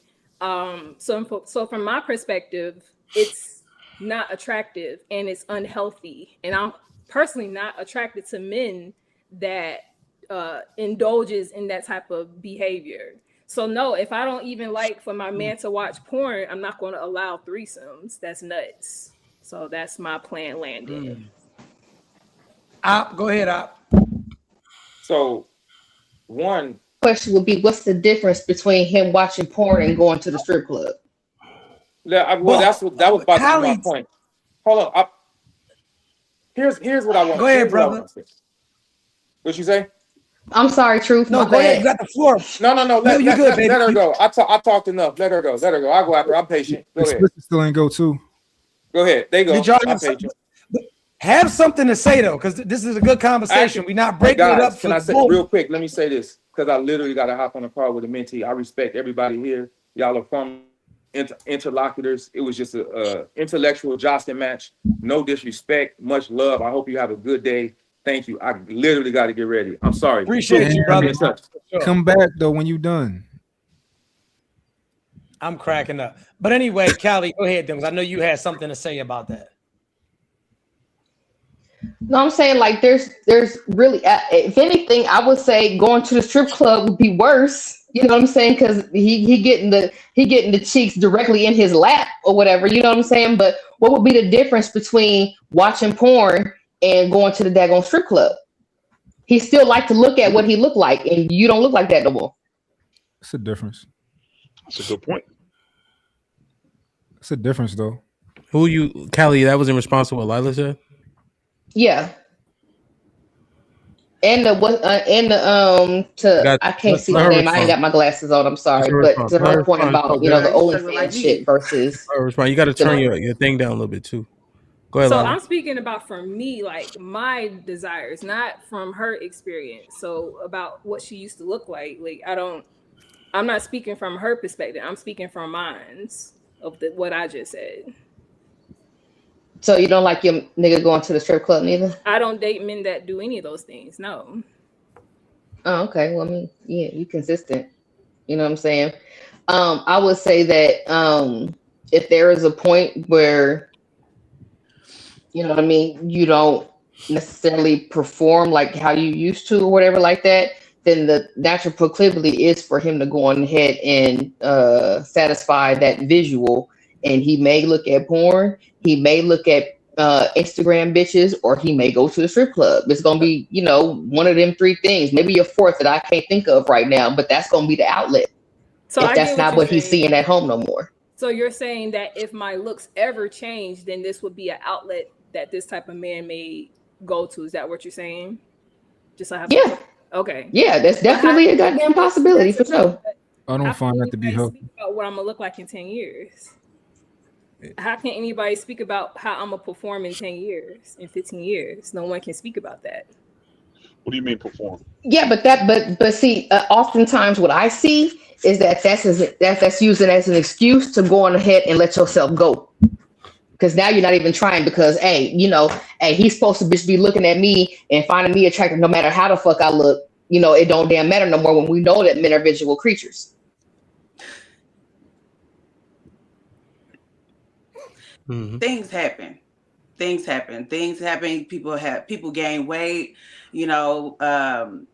somebody might get sick or things happen. So you may or may not, I'm not saying you, I'm just saying in general, you may or may not be performing or doing the things that you were doing to get your partner. And so what would you prefer them to do? Would you prefer them to sit and watch porn? Would you prefer them to go out and try to outsource? Would you prefer them to try to, just sit and be miserable? Or, what would be the alternative if you don't keep your partner happy, or vice versa? If your partner wasn't keeping you happy, what would you expect them to do? There's no alternative besides learn to be happy with the person that you chose the space to go through life with. I don't think that the idea of like, all right, my bitch got a little fat, let me go to the strip club, and like, I think those are all like bad band-aids to put on top of that. Learn, like, of course you can try to if you got a problem with the way your woman look and it's that deep, try to get her in shape. Try to, work out with her, whatever y'all got to do. But I think that the idea of like, damn, my bitch kind of like fat now, like let me go to the strip club and get my shit off. Like I don't think that's a good route to go down. Is this come from watching porn? Are we having this conversation because men watch porn? Y'all not that special. Niggas watch porn because they want to. You could be looking fly as ever. He still might go rub one out because he feel like it. That's true too. It's not even like, oh, you got dumb fat, so now I gotta jerk off. No, you left the house for too long. I gotta jerk off. I don't feel like getting too sweaty, so I'm gonna go jerk off. I got to rush, so I'm gonna go jerk off, then go move these couches. Like, man, it ain't even that deep. Yeah, but nigga jerk off for no reason. He don't even. That's what I'm saying. Like, but they acting like, oh, I got wild. Nah, nigga, I'd rather do this because you take too long. You want to get in the shower or some other shit. Let me rub this out so I can get to work. Like, it's not even. That's true too. That's true too. But I feel like, you know what I'm saying. If I'm giving it when you want to, and you know what I'm saying, and I look presentable to you, whatever like that, then I feel like, you know what I'm saying. Don't give nobody a fucking reason. That's all I'm saying. So clear, but you're not. But this is what we can. And Hamp just said this, and this is what y'all had. And I talked about this earlier. Masturbation is a selfish act. It's not about you. It's not about you. Could literally be whatever the definition of the most prettiest woman, whatever that would look like in front of you, a goddess, so to speak, in front of you. She shit diamonds and piss glitter. Like if this was standing in front of you, this flawless being. As soon as you go out the door, just because I felt like doing it, because it's my meat and my choice, I want to do it as and this is what we're trying to get you women to understand. Masturbation, we're not doing it because you got fat. We're not doing it because you don't give us head the right way. We're not doing it because we're thinking about cheating. We're not doing it because we're trying to get back at you or we're not humping us enough. It is literally just a self-satisfaction thing. Now, to Lila, are you dating demigods? What type of men are you dating? So men, because I just want to know where you're finding these guys dropping out of heaven because they don't masturbate, they're vegan, they come cupcakes, no strip club, grounding in nature. Yeah, because I know a lot of guys, right? And it's not like we just sit around like, yo, I beat my meat, right? I don't think that's a conversation that we're having. But like as a man's man, it's pretty. He was every man beating their penis, probably not, but the percentage is high. It is high, and this is coming from married men, and it's just one of those things. And what man is going to say, "Hey, yo, baby, you know I be beating my dick"? No nigga saying that. Like it's like when y'all go shit, we don't know y'all shit until we 5 years into the relationship. Like it's a thing that like you got to just find me in the act. No man, like you'd be a joke could probably just beat off and dap you up. You would not be the wiser. Like you don't have a clue. Nigga might jerk you off when he came on this pod. He might be with his hand in his lap while we doing this. Like stop thinking that we can police these things and these are not things that we have any control over. And so now that we got that out the way, I feel like the mood is a little bit lighter. And what I want to do is make sure you guys hit the super chats. I want you guys to hit the likes as well. For anybody that does not know, March 28th, I will be in Kansas City, Missouri. Go get your tickets. It's almost sold out. April 16th, I will be in Chicago. I believe that has like 10 tickets left. Also, I will be in Nashville, Tennessee. I think I'm coming to Detroit and a couple of other cities. We will drop those probably within either next week or the week after that. But hit the likes, hit the super stickers if you guys really like the chat. Also, make sure y'all go get my book, True Accountability. Is one of the dopest books out. Is on Amazon right now. And we are going to switch gears. And I want everybody to come over from Instagram and make sure you hit the likes. Make sure y'all turn the lives up. And for everybody that's in the super stickers and all of that, thank you guys. Stop lying. Y'all know damn well. So I got to answer this one. So this brother said, stop lying. Y'all know damn well y'all wouldn't be farting next to you in bed. That's not a woman like that. Let's be crystal clear. And that's what's wrong with a lot of you men. You men complain about these masculine brawls, but y'all let them get away with murder. I grew up around women that act like women. It's damn near, it's blasphemy to catch a woman farting, pooping, or any of that. So if a chick is just blatantly just letting you have it, her level of comfortability is too high. Now, I'm not saying in a sleep when she's relaxed, should one slide out? cool beans. We not tripping off of that. But if you in the bed letting it rip like I'm letting it rip, you are in the bed with a nigga at this point, and that's a little bit too much for me. And so if that's your thing, if you like these Tupac black and mild smoking broads, then you go off, King. But that's your thing. So now, I actually want to play a few clips, and I sent them to Hamp. A few clips that have triggered me throughout the course of the week, right? And I'll land the plane at the end, but we're going to actually play a few clips when Hamp gets those uploaded. And I just want to know how we feel about them. I just want to know how they made us feel. And we'll let the ladies always go first, and then we'll get into it. Yeah, just farting around me is insanity. I don't know what type of broad y'all. Well, I had a guy, he actually got mad because I got out the bed to go in the living room, and I had to lay there for a good 15 minutes to let the gas out. And he was that wasn't a fart. That was a bowel movement. It took 15. And he's a dirt ball McGraw. You must got that goddess shit. Like if a nigga, like, how dare you take your shit? This was a while back. This wasn't recent. How dare your colon actually need to be emptied? Like, deprive me of the scent of your goddess shit. Like, man, excuse me, you know what? Oh man. But anyway, and hit the likes, hit the super stickers, turn the chat up, y'all. We are going to play these clips. And we're going to start with this broad again. Wow, I see. I think you're trying to trigger me, Hamp, because I can see I hate this. You know what? I take that back. I do not hate anybody. Well, that's a lie. I do not hate this woman because I do not know this woman to hate her. Her content drives me up the freaking wall. And let's get into it. So the first topic of the night. This lady. And she said, no, not that one, bro. We did that last week. No, not that one, bro. We're going to remove that. Not that one. Not that one. I apologize. That's my fault. Not that one. She has another one, though. Did you put it up there? How about this one? You see? We just going to let it rock and roll. All right. Nope. Get her out of here, too. Get her out of here, too. Yep. No, she don't make it. Not yet. We're going to grind her up, too. We could do that one. No, we're gonna say that one for next. Don't bring that up yet. You want to do that now? Let me know. Nah. It's all good. How about this one? Oh yeah. This nigga. Yes. Let's get on to this one. So I want you guys to lock into this and tell me how you feel about this video. Everybody watch it. Let's get the sound on, Hamp, if we can, good brother. And we just want to know how you guys feel. Is a requirement. 150,000 per child when she gives birth, 150,000 every year after that until the child is 18. Her hair done once a week, nails done once a week, makeup done whenever she wants to, shopping sprees around the world, anywhere she wants to shop at and buy whatever she wants. Her finances is not maintained. She's not allowed to pay for any bills, open any doors, or take out any trash. I love bathing her. I love bringing her breakfast in bed. She's my woman. I love to see her soft. She is my woman. I brought her into my life so I can elevate her, love on her, and cherish her. And I know you can't outlove a good woman.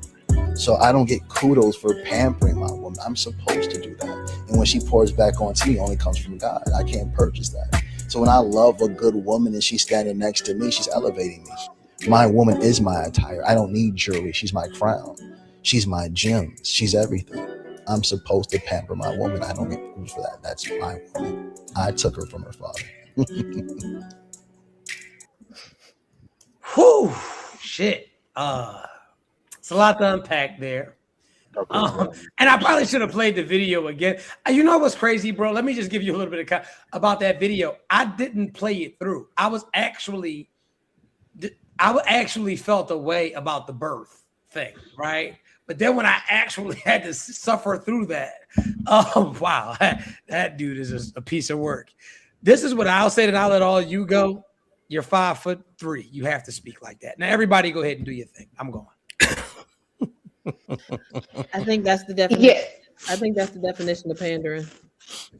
I was just thinking Panda Bear. As soon as he said $150,000 per birth, some shit that you're supposed to do naturally within a marriage anyway. You know what I'm saying? That shit is like over the top type shit. My thing is, even definitely if over the top. like to get on the internet, and flaunt it and floss it for everybody to see and hear. You're doing it to solicit a response, and you're soliciting a response from women, and you want to make men feel small because they're not doing it for their women. So to me, that is pandering. I think that's exactly what he's doing. I don't think it is like it sound good that she's well taken care of, right? But did you have to go to the extent to say to give a number? He could have just said he pays her when she have a baby, or she don't have to work, or she, 150,000, 150,000. Like he had to put a price tag on it. To me, he was trying to solicit a response. Yeah, nigga, even paying for a fucking birth. That shit is crazy to me. It is. But you know That what shit the is crazy part is for me is that there's women who will watch this video and aspire to get a man similar to him. Like that And shit that's is the normal. part that I don't like. That's the Yeah, part that I don't agree with. First of all, I think he lying. Like, let's be that so part. fucking clear. You ain't making that much to be able to give that woman all of that and still be able to take care of all the bills and all that. You're not doing that. That's number one. But number two is, women internalize things a lot. Well, I won't say all women, but a lot of times women will internalize things. So women that watch that content, they'll start to want those things from their partner. And yo man, he work at FedEx. How he gonna give you anything? You know what I'm saying? He's doing the best that he can with his income. You're an average woman, you're with an average man, but you're consuming all this content online. So you think now I need to, in order for me to be a quote unquote high value woman, or my man needs to be doing this for me because you're seeing it on social media. And it's like not nigga even real for the most part. to be a good woman to the nigga that you fucking chose is goddamn free. Yeah, but they want their man to be like the good men that they see on social media, giving them $150,000 per kid. Come on now. I got a Nigga, that's a question. goddamn prostitute at the end of the day. Let's make sure we get the other opinions of the ladies. Lila, did you speak? Ty Breon, did you speak? I don't know if she can hear me though. I don't honestly, I don't see anything wrong with him wanting to do for his wife all of the things that he said, he does for her, and her living a soft life. But Okay. the price tag part is what it's a little unsettling, and it's like a little too far. But there's a lot of male influencers that I see say things that's a little too low. So it's like, if I had to pick, I'm gonna go with the too far versus too low. But if we're just talking about this video right here, it didn't really rub me in a way where it's like, oh my gosh, this is just unattractive. You know what I mean? Because I've seen worse things. I don't think this is the worst thing, and I don't know this couple, so I don't know if he really treats her like this. You know what I mean? But so may I interject for 1 second? Hold on. Let me interject. What's too hasn't low? gone yet, Truth. When you, that's okay. When you say I gotta do a little bully ball once in the day, I mean, let me flex a little bit. Yes, sir. When you say too low, though, 50-50. Oh shit. I don't want to be lower than that. Oh shit. Wait, 50-50 is too low? Okay, no, we'll come back to that. I apologize, Ham. I just because that like jumped out to me when she said too low. Because never mind. Go ahead, continue. No, that was a good one. That definitely was in my mental notepad. So, and I'm sorry. Go ahead. I apologize. No, all praise to the Most High, right? I don't believe in free will, so you interjected for a reason. Now we got that gem from Lila, so we're gonna dissect that. Okay. Ty, did you go yet? Ty, not even here. Oh shit, she froze. Well, let me go ahead and put the boot. I'll put the boot to her back. All right, go ahead. We locked in. Go ahead. You're not good. You want to expound on that? You want the brothers to go in terms of what they saw in the video? So I'm going to leave Yada alone. So I'll give Yada this, right? Shout out to Yada. I know you're getting rich, nigga. I ain't mad at you. What I take from that? Still don't like you, nigga. Oh, no, well, the thing is, we can't not like him because we don't know him personally, right? So I feel like you dig me. Like I'm big on that because I was one of those people who kind of felt like I would watch people, or I take that back. I would see people because watching and seeing are two different things. But I would like see people, and I would like dislike them personally about content that's not personally aimed towards me, right? So like I could literally just scroll, and I found myself doing that. And so no, is he different? Yes and no. What I do know is this: I understand how social media works. I also understand that there are people making millions of dollars off of social media. This is what I'll tell you. My first perception of him was this fucking evil leprechaun pushing his bullshit out into the world. Like that was my first, right? Like my initial off of first glance. This nigga's 5'2" with these big fake ass teeth in his mouth. He has to say this shit, right? Like, and that's just me being. That's the ignorant side of me, right? But then I get to my higher being, like the type of guys that Leela dates, which is the guys that shit gold bricks and piss diamonds, right? And so when I get to my higher self, I had to really look at his messages. Yes, a lot of those numbers are exaggerated. But then again, he may be getting to that type of bag, right? So it's one of those things where I mind the business that pays me. I also only let the business that pays me irritate me as well. And the gag about Yada that I like about the one thing that I can take away that I like about him, he has a wife. He actually has a freaking wife where 97% of these relationship gurus, there's no man or woman in sight. They got all of the game respectfully. And I had to, and this takes a lot. Anybody that knows me know I couldn't stand that motherfucker. I had to really I believe he has 3, Truth. Bro, that's even more of a hands up. You didn't get one to acclimate to what you got going on. You got 3 of them. Yeah. He got a wife. And she's subscribing to what he has going on. So rather we believe if he's that dude or if he ain't that dude, he got women, at least he has proof and receipts that somebody is buying what he's selling, right? Now, not to get off of Yada, we were talking about 50-50 and how 50-50 is too low for this beautiful goddess that is on our platform this evening. Could you please expound on that? What do you like? What do you mean by that? All right. So you have 2 different guys, right? You have a guy that it's. I'm just using 2 different scenarios, 2 different versions of type of guys. Right? A guy that desires to take care of his woman and his family, but he isn't able to. He has a vision that he's working towards. She sees his vision. She believes in him. And she doesn't mind a 50-50 relationship because she knows where it's going. Versus a guy who purposely seeks a woman because he doesn't want to stand on his own. He doesn't want to provide for himself. So it's easier for him to find a woman that wants to go 50-50 with him to make his life easier. I don't respect that type of man. But the other type of man I respect because at least he has a vision, at least he wants better, and at least he has a desire. So that's what I mean by when I say 50-50. I did have something to say. The floor open or not, but yeah, wide open. Pause. Yeah, pause. I think the issue is Yada's giving prescriptions, right? He's not just saying this is what I do, y'all. So take it or leave it. Like I do a lot of things for my woman that I always tell people. What you don't have to look like this, right? Like you don't have to go here. You don't got to go there. You don't got to do none of that. Just, do something like just kind of like make an effort to show her that you appreciate her and vice versa for your man, right? You don't got to be spending thousands and thousands of dollars to do stuff, right? That's what I say to people because I think that's realistic. But I think when he applies a prescription for other people, like, yo, shorty, your nigga got to give you 150,000 when you have a baby. I think that sounds crazy. And I think like a lot of people disagree with the idea that like most women like are very similar to children, right?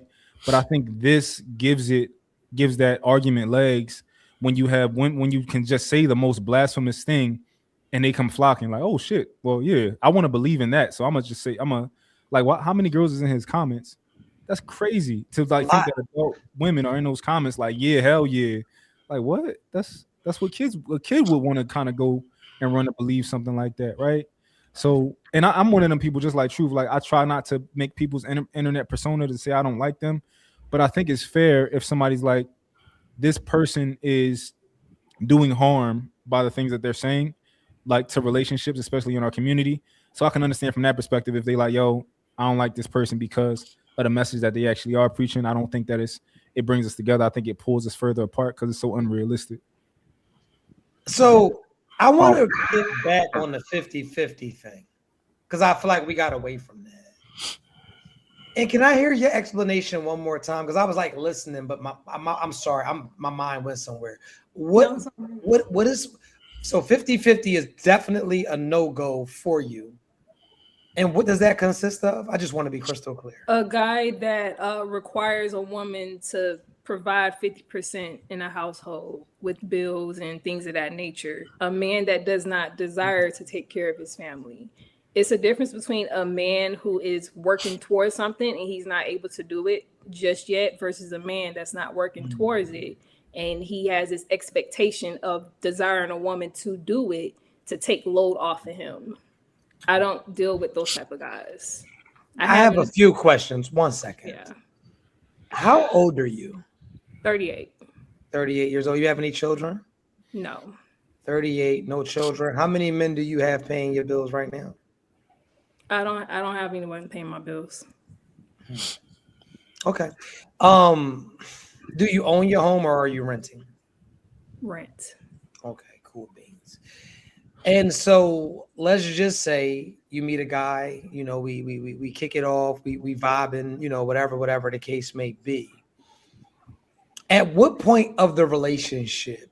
Okay, because I guess you wouldn't expect any money from a man towards your bills if you live in two different homes, correct? Right, exactly. But if we do decide, right, to combine households, right, like if we do decide to say, well, let's go get a house, right?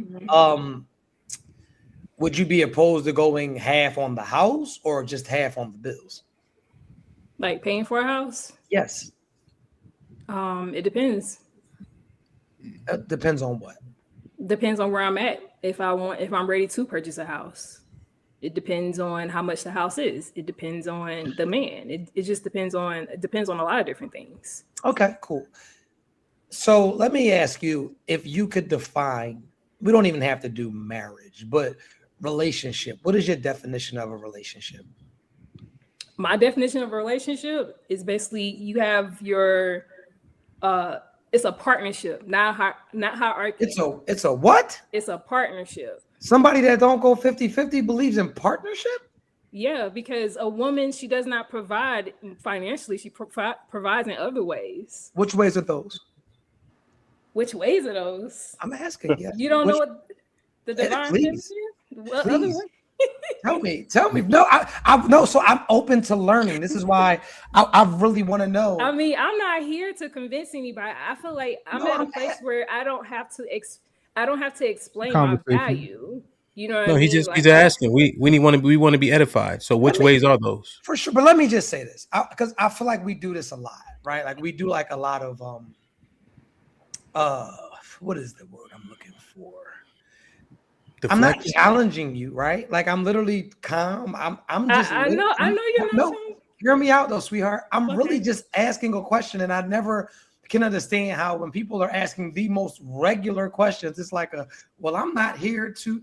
I just want to know, like, if she's not bringing financial, you say that women bring other things to the table. So I'm just trying to figure out what are these qualities? I want to learn. That's why I'm asking.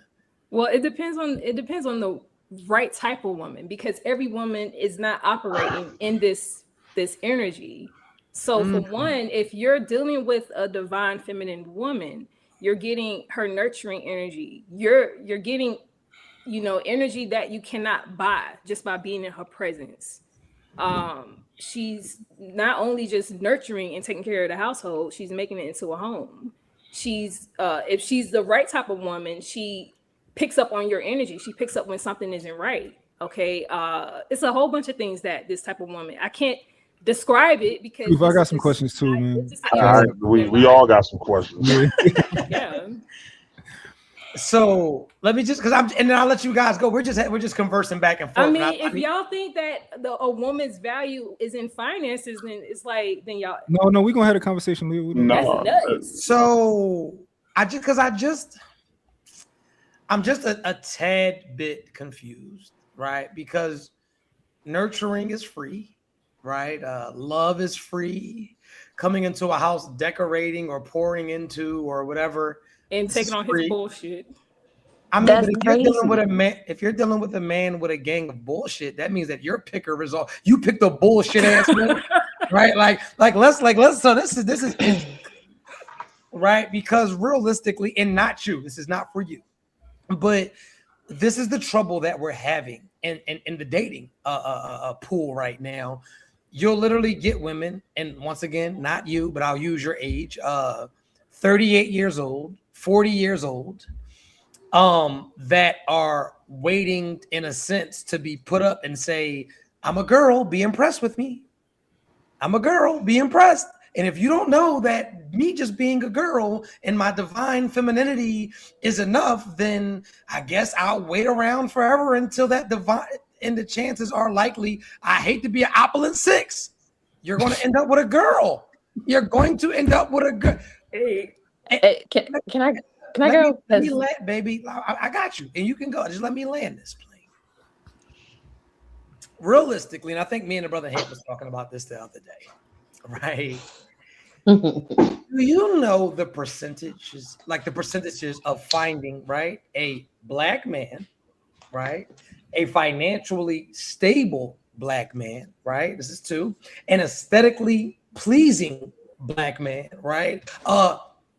Regularly endowed black man, because there's micro penises out there, right? A protector, a leader, a provider, and a 100% provide, and straight, because that's not so straight, and straight. When we start to name off all of those things, this shit sounds like a unicorn. This shit sounds like a mythical creature. And so to even, the word partnership is the word that we use. Yeah, y'all already know, ladies. And I'm gonna let y'all go, and I apologize. We talked about partnership. And I always tell people, when you are looking to get in a successful relationship, we have to take finance out of romance. Now, hear me out. Let me be crystal fucking clear with this, because there's a lot of people that's looking to be a scapegoat.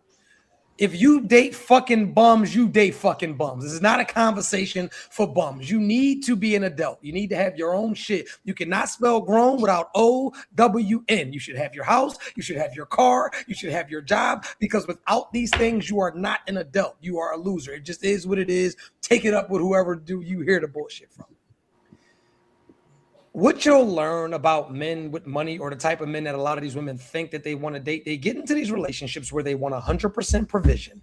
And the only thing that you have to understand that comes with 100% provision is that if I am providing for you 100%, I don't look at you like an equal. I don't. And there are going to be a lot of women, because there's a lot of women who are getting put up, right? But they don't talk about the downside of how he's paying for your not only silence, but he's paying to do whatever the fuck that it is that he wants to do. And I don't care who you are in life. If I'm always footing the bill, I am eventually going to start treating you like a liability. And if you're new to getting money, or you're new to dealing with people, and you feel like, damn, you don't ever offer, like, just existing ain't enough. But I'm gonna land my plane, and I'll let you guys go. That's not what I meant, though. I didn't say that the woman never does anything. I never said that. You asked me about 50-50, and I gave you. I landed Hamp. Go ahead, baby. No, cook. Go ahead, Hamp. You go. Lila, there's a lot of convenience in your words, right? You gave the woman, in your definition of divine femininity, which you could not define, a lot of liquidity, and you made it subjective based on the woman specifically, right? But when you gave the prescription for the man, it was right and exact, right? I need you to tell me what divine femininity is. You said what? Say what you said about the guy that I said about him? No, I'm asking, what is divine femininity specifically?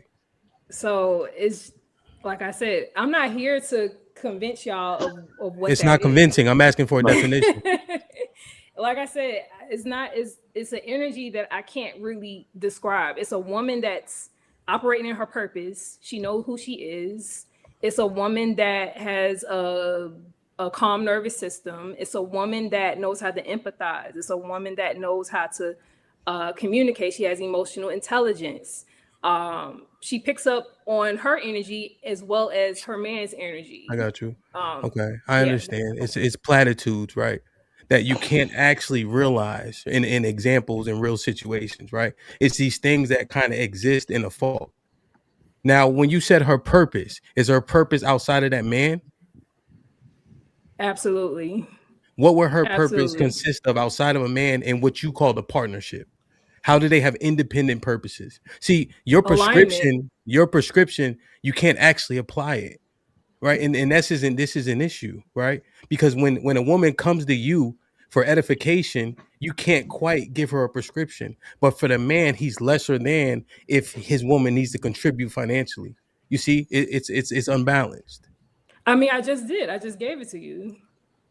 Well, remember you said, "Well, I can't really convince you I guys," and mean, then because but that's just my way of saying like what it feels like is that y'all want me to describe like why I feel I'm a divine feminine, and I'm not here to express who I am. You know what I mean? No, So that's why. not what they're saying. That's not what they're saying. What they're saying is that if you were to ask any of us 4-5 women up here, what is a man or what are the duties and the roles of a man, we'll all be able to give you a pretty concrete, none of us know each other, but we'll be able to give you a pretty distinct definition of what a man is supposed to do in a marriage, in a relationship. But whenever it's asked what are women supposed to do in that relationship, it can never be defined. So he's saying, what is it? Okay. Like men are supposed to protect and provide, provide for family and all that. What is the distinct duty that a woman is supposed to have? That's what he's asking. Well, I just gave it to him though. yeah, and Did I that not? so See, even those well, examples hold on, that you Callie. gave. Hold on, Callie, if you don't mind. Yeah, we don't need to belabor it, Lila. It's slightly incoherent, right? And if we wanted somebody to apply it, a lot of the things you said were platitudes, but you can't actually realize them in her actions. It's just like matching his energy and trying to. It's just things that we can't quite. They're not tangible. But I think maybe Ty Kebrion, maybe she wanted to expound on what you were saying. Go ahead, Ty. So me and you are on that frequency. I see you. I hear you. As a spiritual woman, I can see that that's the type of person you're talking about. We're just on different alignments than everybody on the panel. That's okay, because I hear you. I know what you're trying to say. There is no such thing as 50-50 in a relationship. And when I grew up I grew up around white people. And I've never once heard my homegirls be like, yeah, me and Luke are going 50-50, girl. We didn't have these conversations. Luke and Emily, they didn't have 50-50. They had conversations about she's about to have this baby. And when the conversation about money, he sure did give her a little prize. He sure did buy her a new car because her body went through hell to make 2 babies. And she deserved that. Because not only did she need a new car to take care of those babies, but he knew she was going to be in charge of more with those children. As in, when you got to call the doctor, she's calling the doctors. He's at work, she's got the doctor's appointments. She's going to the schools. She's doing all the ripping and running. She does a lot more. She also breastfed all of her kids. So he didn't expect those things as well. Yes, they are things you're supposed to do, but you can also show gratitude in your relationship, saying, hey, these are things that your body's changing drastically when you have children. I mean, we've most of us on here have had children. Wait, and hang we're on. talking about Did y'all 50-50. get allowances? Wait, hang on. As children, did y'all get allowances I'm for not a doing shit child. that you're supposed to No, do? I'm not a child though. I'm not a child. We are No, grown women. it's a direct children. one-to-one analogy No, though. you're Did equating y'all get children. rewarded for doing shit that you were supposed to do? Yes. Did you not get when my grandpa gave us grades, or if we got an A or a B, he would give us You live with your here's grandpa? $20. Like that's a good right. There So go why the are we problem right there. why are You're we getting equating rewarded that for though? shit that you're supposed to do, not going above and beyond, but you're getting rewarded for shit that you're And what's wrong supposed with to that? do already. That's not a problem. If you in your relationship you're cool with getting nothing, then that's fine. But in my No, relationship, it you're so ain't cool with getting nothing. different. It ain't nothing. The problem is that y'all are expecting things that a woman is supposed to do regardless of whether or not she works or not. Now, if y'all are willing to live the lifestyle of that said nigga that makes that a certain amount of money and y'all don't want to work, then that's fine. But if you're working and both of you want to live a certain lifestyle, you're going to put in on that shit. Period. Okay, the guy in the main video was African. Let's start there. Africans have dowries. So in Africa, they do have dowries where you do take them from their father. And with that time, you give them a dowry. And so you're expected to pamper them in that way. So when we're talking that way, you need to talk about culture shifts. We're in America. These types of conversations happen in America, in American culture. Yeah, because I got a lot The to main say. video. The main video with the 50. The 150, that was the No, he's not African. right? He's an American This from New smells Jersey. like a whole lot of goddamn entitlement right Hold on. here. You talking Hold about on, Ghana? here. Not He's African. not. Hold up. He's not African. He wasn't He's African? a black man from New Jersey. From Jersey. And He's a black man from New Jersey that got his tattoos removed, and now he's on a spiritual journey or whatever Well, the case may definitely. be. But that's also something that we did do in Africa was a dowry system where when we did that. So which was fine. And so I'm with her on that. There's a 50-50 in a relationship is not something all people talk about. And in the black community, we can't do 50-50. We have to do 50-50 because in this culture right now, we are losing our jobs at the highest rate. Last year, black women, 300,000 of us lost our jobs. Black men right behind it. So when we're having these conversations, let's take into account that the reason we're talking 50-50 is actually political in America. No, it ain't. You gotta let her land her plane. Are you Can done? I land my plane? No. Okay, her wasn't. plane is landed. Callie, But with all of this is I- political. hold on. Relationships are political. Don't hold just on. land this at the feet of black people. This is across the fucking board. This is across the fucking board for decades now in America, where 2-income households are necessary if you don't want to fucking live in the goddamn PJs and you want to live a certain lifestyle and provide your kids with a certain kind of lifestyle or whatever like that. That's been the case since at least you can thank Reagan for that shit. Okay, so it's political. This has been right? in effect for at least the last fucking 40 years. So 50-50 And is sorry a for cussing. I just have a because- potty mouth, and that's just me. Okay, But I'm not. 50-50 is political because black people have to right now do 50-50. We want to be able to have that traditional life where a man can provide financially and he could do those things. But right now we don't have that. We don't have that. Ty, when in history, white people ain't had that shit neither. They don't. Ty, when in history have black men and black women has the black man stayed paid all the bills and the woman stayed home with the kids? Like how long throughout history has that happened in America? When has that happened? I didn't Black see women that. been working. We've always had to work. Yeah, so that's the point. you're Right. making So of, like, the 50-50's always had to be a thing based Yeah. off of that. So we can't go to what Yeah. traditionally it should look like because we've always been forced into 50-50. Got you. So this is my question for you, right? And I promise you, like I'm a fair guy. Like I'm just a fair person. I think I'm, at least I think I am, right? So would it be fair if me and you were about to get into a relationship, I said, how many bodies you got and don't lie to me? Say what now?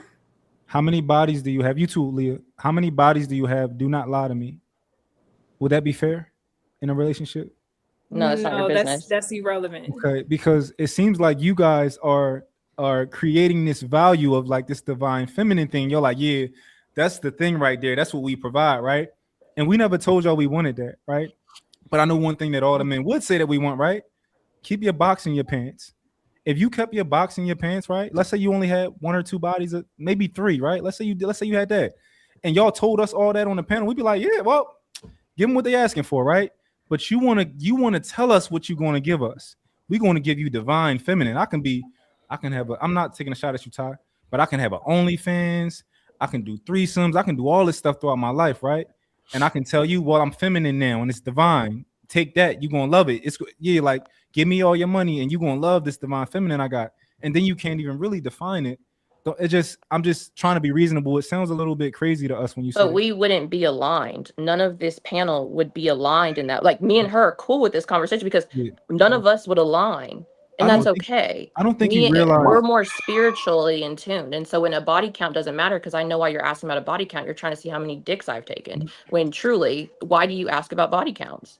Ty, that's not your business. The thing is that your pussy should be a goddamn novelty. You ain't paying $150 for no goddamn shit that ain't a novelty. And then you talking about dowries. Can I add to what you were saying, Mont? Yeah, for sure. Yeah, go ahead. Y'all Yeah, go ahead, Lilo. Yeah, go ahead. Okay. Go ahead, yeah.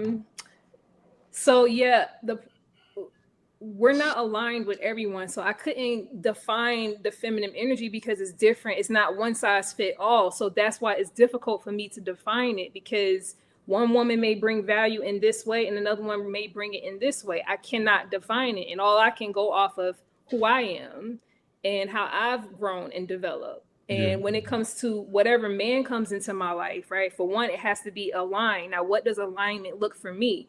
I am operating in my purpose and he's operating in his purpose. Do these purposes align together? That's the first start. If you are doing something that's not aligned with what I believe in, my character, my integrity, and the things that I want to do, we already are a mismatch. So that's the first step. And then I'm going to learn you as a person to identify what are the areas that you need the most support in. And that's how I figure out how I give to this person and how I pour into this person. So it's not a one size fit all. That's why I cannot give a straight answer of what does divine feminine looks like, if that makes sense now to y'all. Well, okay. So do you plan on working or do you plan on not working? We talking about in a marriage, like with the man? Yeah. Absolutely, because that's my purpose. I'm living in my purpose. So yeah. Wait. So which one? Not working or working? Like getting a job. I don't do jobs, career. Yeah, that's how I wanted to make sure. Okay, so you believe that your money is your money and his money is our money? I never said that. I never said that. Okay, well, I'm asking because you feel like 50-50 is like the bare minimum. In what world is your income not part of the household income? If a man has a home and he's relying on me to come into that home to pay 50% of the bills, that's not an alignment for me. She said that already. Can you just answer the question that she asked you, please? All right, look, listen, because we beat in a dead horse. Hold up. Listen. Hold up. We've been beating the same horse. We're not here. None of us trying to fuck her nor date her, respectfully, right? And no offense. I'm not saying you're not the humble bull or none of that. Listen, right? Let's we don't want to make it like her. She believes what she believes. We're not here to change her beliefs. I don't want to feel like we're on the attack. Like there's so much that we can talk about tonight. She doesn't believe in 50-50. It's beneath her. That's not her thing. If she moves into a man's house that's expecting whatever. But what if y'all move into a house together? Would have been my question. I feel like it's too much. Unless Hamp, where you gonna go? Because the thing that is irritable, I'm just gonna be real. I feel like there's like a lot of people are not hitting the points. You dig what I'm saying? And so when you're just listening to a conversation where points aren't being hit, there's just a lot of meaningless fucking rant. You dig what I'm saying? So that's all. But if you got some shit, eat, and then we go ahead and slide. I'm going 100%. I think we can pivot from this. Just a couple things that were said, right? People do this continuously, and it doesn't make sense. They name Africa as though it's a country, right? There's 54 countries in Africa. Dowry would be the incorrect terminology, right? Because a dowry actually goes from the woman's family to the husband in the couple. You may have been referring to a term called lobola, which is a bride price that the minority of so-called African countries actually have, right? But the overwhelming majority of those people are poor. So these things are very minuscule, but we try to leverage a thing to make a point that is overwhelmingly untrue. Right. When you guys continue to say spiritual, what is the baseline for your spirituality? But that we can't even have that conversation because it seems so loose. I mean, I'm not Christian, so that takes me out of the bucket of believing in the Bible. So that's the spirit. Like we're not Christian. Say the Bible. Let me say something real quick. Hold up. Let me say, because see, this is also where part of the problem is. Just like how some of y'all ladies just said on here. A lot of y'all ladies and a lot of ladies do this nowadays, where y'all only doing a lot. Y'all saying a lot of stuff where it's only about convenience. Just like how y'all bringing up parts of the Bible, the Proverbs 31 type woman. Y'all talk about all of these different things. Y'all can't even expound or even give examples of what some of these things actually are. Some females talk about a Proverbs 31 woman. They can't give you the 7 virtues of that Proverbs 31 woman, but because it sounds good, that's what we give, and that's what y'all run with. The young lady, we're just gonna say, Ty, sweetheart, you said something that was real kind of crazy earlier, talking about somehow the man bought the woman a car because her body went through so much damage. First of all, that's not even true. He bought the woman a car because they needed a car. It wasn't because your body went through something and all this stuff. You can't sit up there and try to think that a man is supposed to be held some crazy, I guess, accountable for something that God made. Y'all the ones got to have the kid. There's no other way to tell me what my situation, my friends, though. Sweetheart, you literally said that the man bought you because your body went through so much and you went through hell. So here's like token of the gratification of because you went through. That's not what it was. Y'all needed the car. Now you got kids, so that he adjusted to the situation. Yeah, That's what Melly. a man is supposed to. OG Melly, have you ever heard of a concept of push gift? Mhm. So that just in case everybody hasn't heard of it, right? The push gift is like when a woman has a baby, she gets some level of gift. And so conceptually, if we pivot back to what Yada was doing, I think he's saying you pamper her within reason based on scalability. I don't think most men disagree with making sure their woman has a couple gifts here and there or feeling good at certain times, going to a spa, whatever the case is. He's just hyperbolic, right? And then he gives an arbitrary number, 150,000. That's supposed to mean something. But I think conceptually, when you scale it back to reality, to give her something, not even for the baby thing, but just conceptually pampering every so often makes sense to most men, right? Yeah, for sure. Yeah, that's true.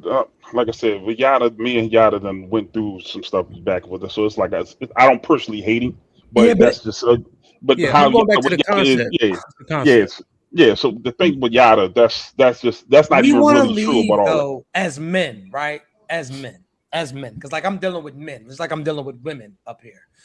We want to leave like emotional, like personal feelings out of this. Like I don't know Yada personally. I wouldn't give a fuck if he gave her 10 million per. It has nothing to do with your wallet, my wallet, or anybody's wallet. And I'm not even here to defend what he does. Do I feel like he has male feminist ways? Do I feel like he's doing women a major disservice? Absolutely. I know that he's doing women a major disservice. And see, like, and if we get into it, right? Realistically, how many, because his following is African American women. Is that a fair assessment, everybody? That his following is probably African American women? How many African American women are even dating men that make $150,000 a year? Let's not talk about able. Am I fucking up, Hamp? Am I? No, you're good. You're good. How many? Let's really get into the meat and potatoes of this. And so, like I said, I'm not here to discredit the brother because I know he does what he's supposed to do. And if they gonna buy it, keep shoving it in their face, right? But we gotta be realistic. And so I hate that we are, and that was the thing. I wanted to know how the video made you feel. I didn't even really want to get on Lila or any of that in the 50-50 thing. And we kind of touched on it, but the harsh reality is this. Let's just be realistic. And I don't know if you women are going to attest to this or disagree. Most men don't make $150,000 a year. They don't.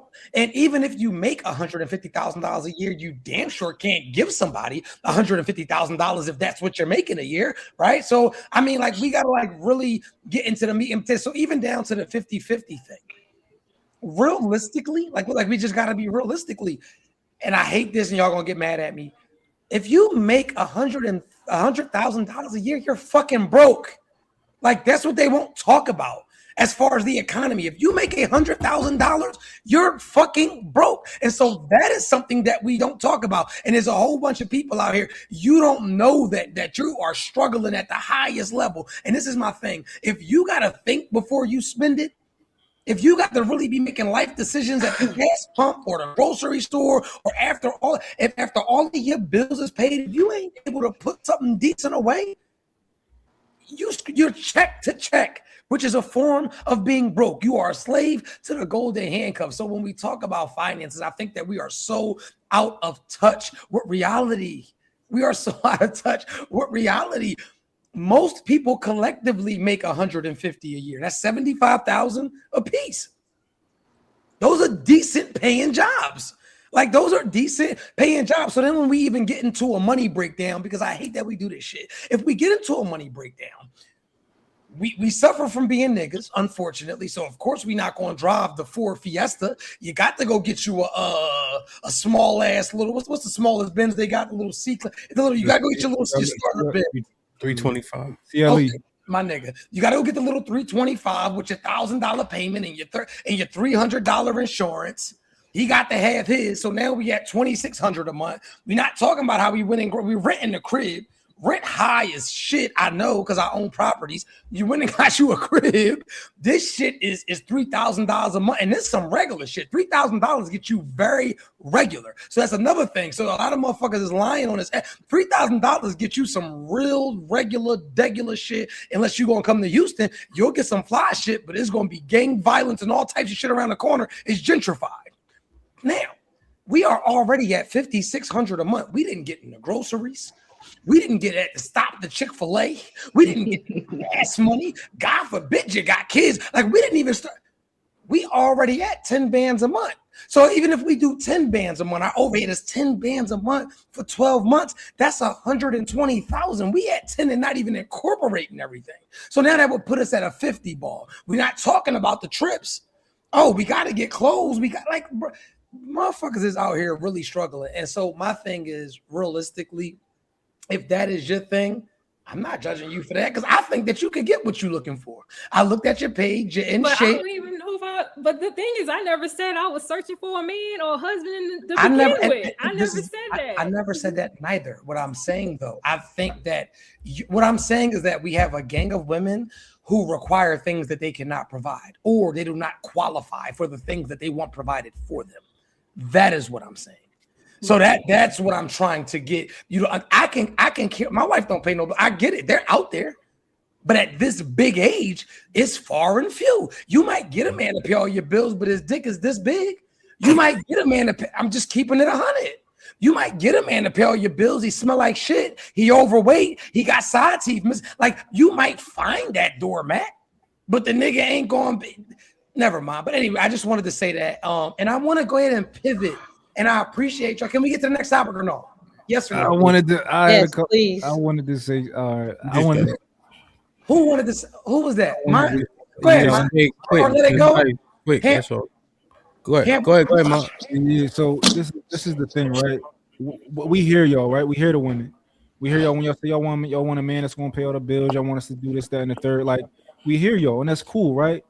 But even when we was asking Layla the question, we wasn't trying to like press you. We just genuinely like, all right, you want this? All right, what are you saying that you give, right? And it was just hard to answer. And y'all, so we hear what y'all saying, but y'all don't hear what we saying. Like y'all say, like fuck what y'all talking about.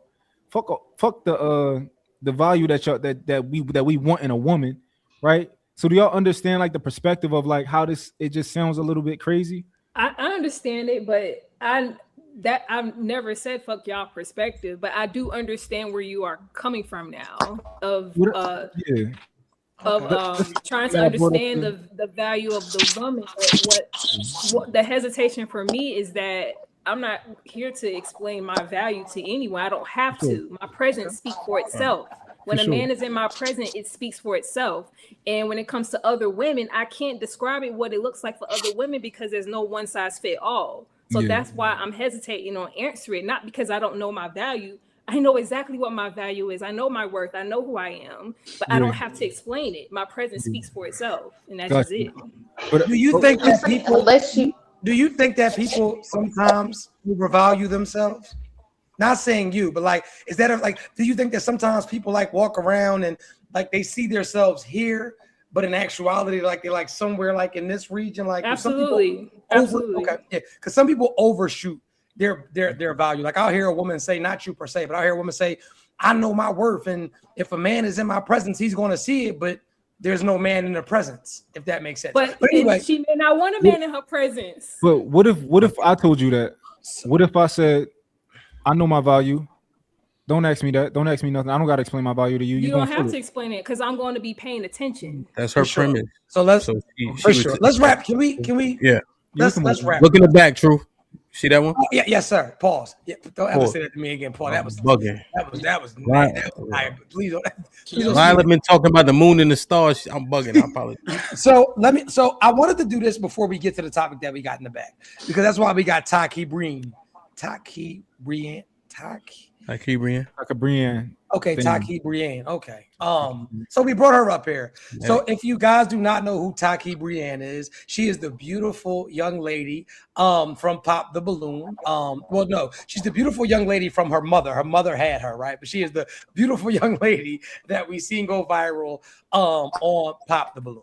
And I wanted to talk about body positivity tonight because that's one of the things that she was talking about. She said that, she's an advocate for body positivity. And do we have that clip of her? Because if they don't know, you know what I mean? Like if they don't know, I want to really just give them that context. visual before we get into this, right? And before we go a little bit deeper, as far as you women that are up here right now, we're going to show the clips, we're going to talk about it. But this is a conversation where we will be doing people a major disservice if we aren't keeping it real.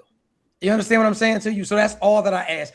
Like, just keep it real. I don't want to have to interject. Like, I want us to be 100 up here. Is that too much to ask, ladies? No, sir. No.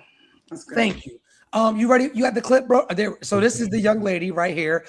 We are getting ready to play the clip. There it is. You in therapy or willing to go? Nita? Never been through anything. I don't. You want me to be tragic? You want me to have some demons or something? Thank you for doing that for me. And why did you pop? There's nothing wrong with going to therapy and talking to someone about your problems. Obviously, you have a lot. What up? Answer the question. Okay. Oh, Trump. Why'd you? Yeah, I got my bachelor's in criminal justice and minor in psychology and political science. I studied it. Thank you. That doesn't matter. It's still the same system. Perpetuates the same results. Did you vote for in the 2024 election? 2024? As in last year?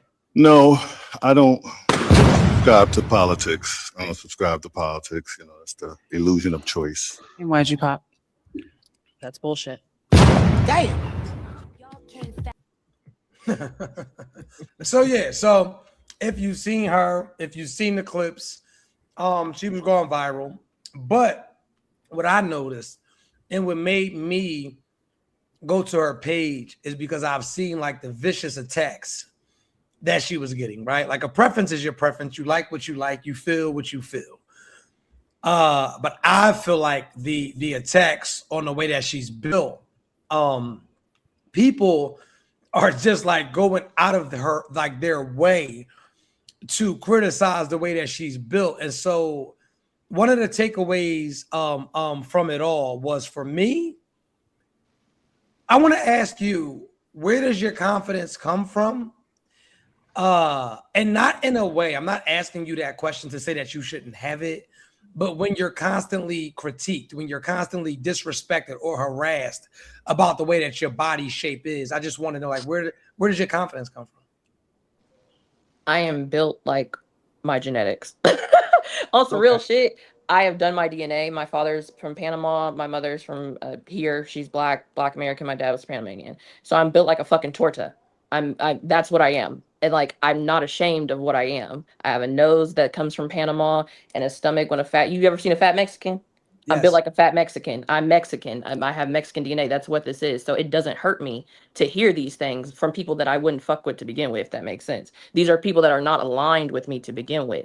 If you did not understand what I said, I've had tons of men have been in my DMs that like the body, like the shape, understand the shape, Mexican men, black men, Indian men.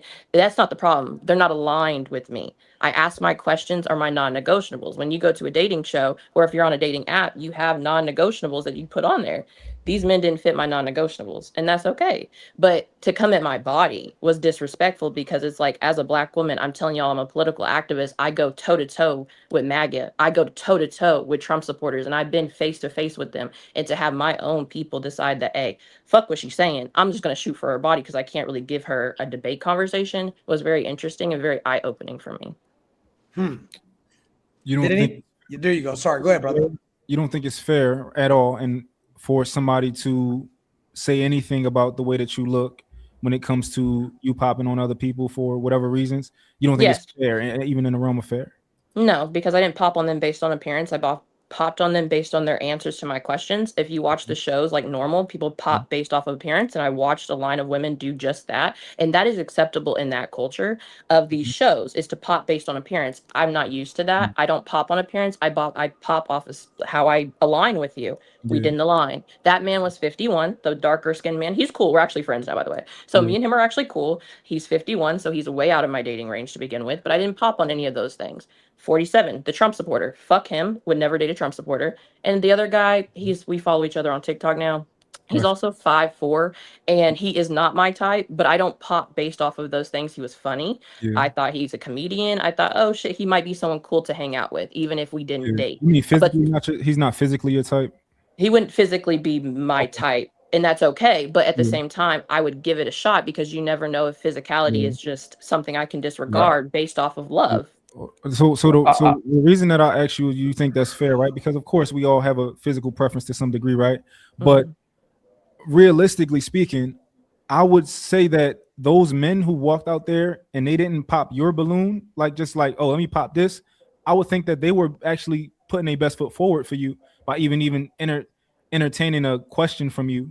Like, all right, let me let this girl ask me questions. I think that that's noble of them to even let you ask them questions. Why? I don't think she's talking about those guys. She's talking about like the people that commented afterward, after the fact. Yeah, but she said why though? Let him answer why. Most of the men, most of the men that I know that I would even think are just normal men who date average women, like they would, based on your physical appearance, we can move her along. Let's keep the show going, but we can talk to other women. Like I think that most men that I know would do that, and they date normal women.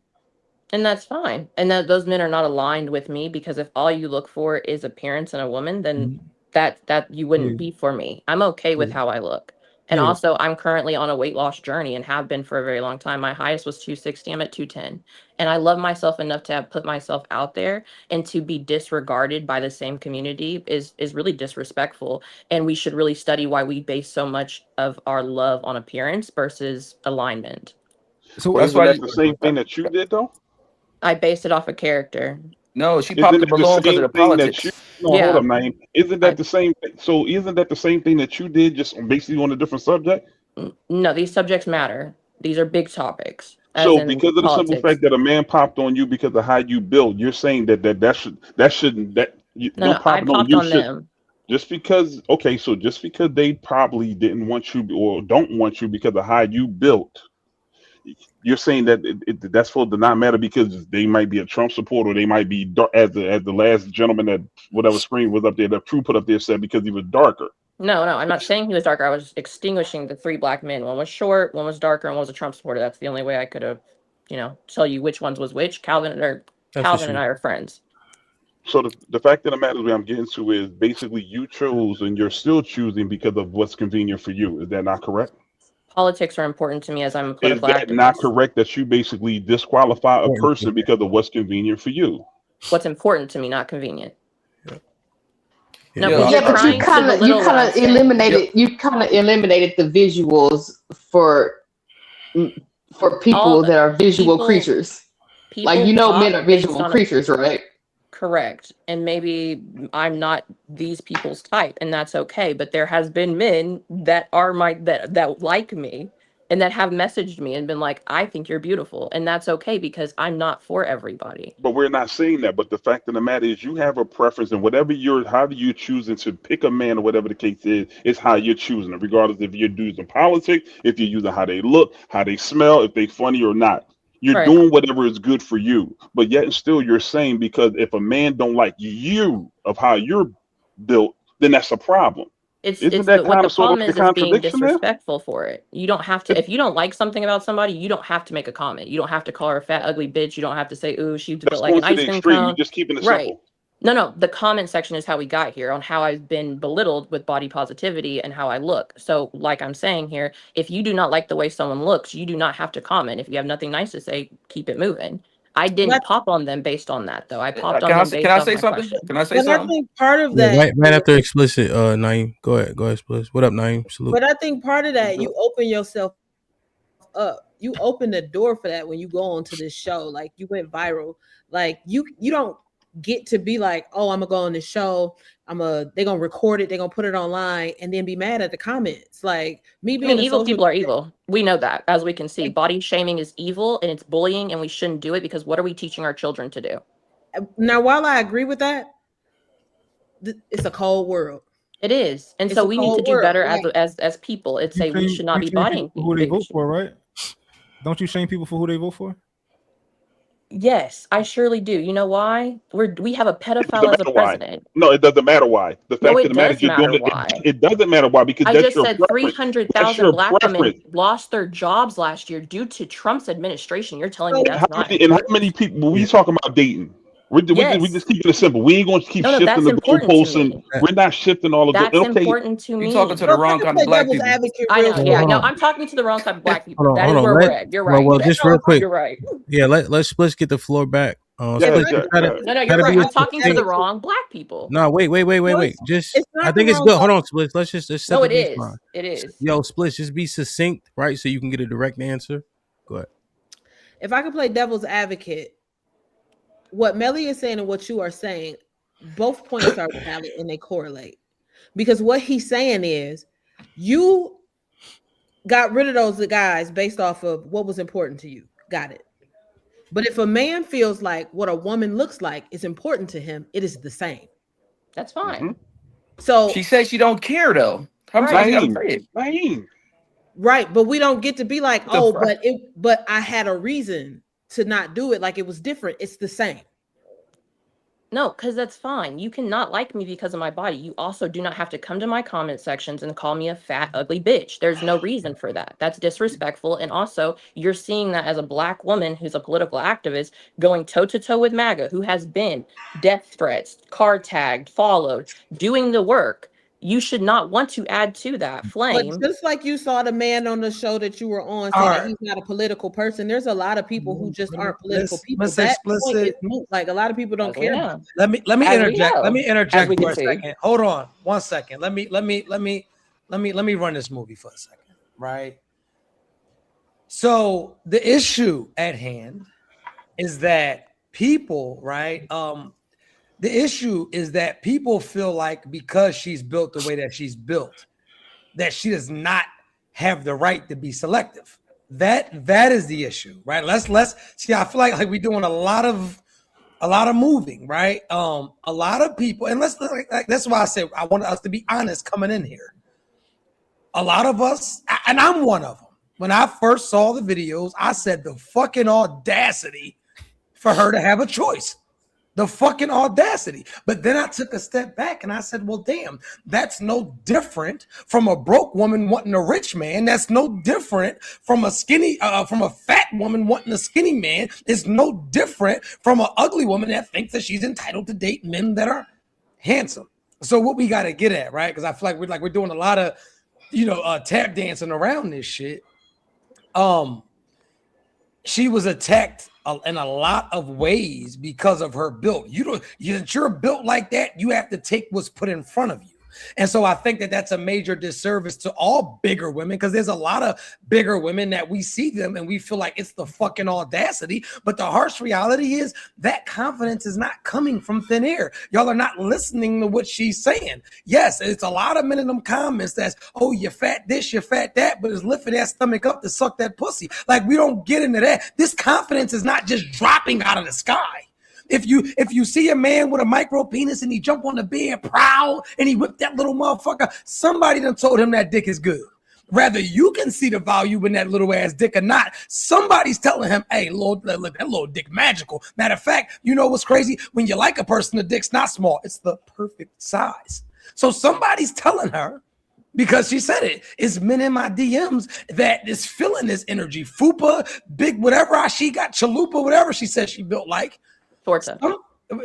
Torta. Somebody is signing up for that. And so I don't think that we have to go out of our way to kill her confidence. I actually admire the confidence, right? Because there are a lot of women who would take the attacks that she's taken and would have got off the internet. It's chicks out here with perfect bodies that wouldn't be able to take the criticism that she's standing up to, respectfully. And so she knows she's built fucked up. She getting this. This is why I like her. On her page, she'll tell you I'm fucked up. I know bad bit baddies. She knows it. She said, I think you said you built like a pier with a rectangle or whatever. She said some old cool ass shit. But I like the fact that she accepts it. And so I just want us to we really got to focus on that, because the internet is filled with audacity. No, but I don't think that's the issue, though. I think that if the issue is the fact that she is dismissing what she deems she's dismissing what they deem important for what she's deeming important. So what she deems important is cool, but what they deem important is not cool. And I So think it's the dismissing of what those other people's priority is what people are attacking right now. I overstand that fact, but the only reason why it's the audacity is because of how she's built. That's the only reason that it's an issue. Let me go. That is the only. This is what you have to understand. This is why it's outrage. If she was a baddie, and you're not saying you're not bad, you're a nice looking young lady, right? But if she was the typical Instagram bad bitch, she could be dead broke on Section 8, not a dollar to her name, and say, I wouldn't dare date a broke nigga, and wouldn't nobody have any objections. They wouldn't have any objections. If she was your typical standard Instagram baddie, she could say, she could have 10 kids and say, I wouldn't date a man that has any children. And because of her aesthetic alone, a lot of people wouldn't question it. And so I understand what you're saying for sure. Am I playing landed? My fault, Hamp. I'm going. Well, yeah. So when I look, and now Ty, I think your disposition here is much more pleasant than in the clip, right? If I were to assess you on the clip alone, you're arrogant in the clip.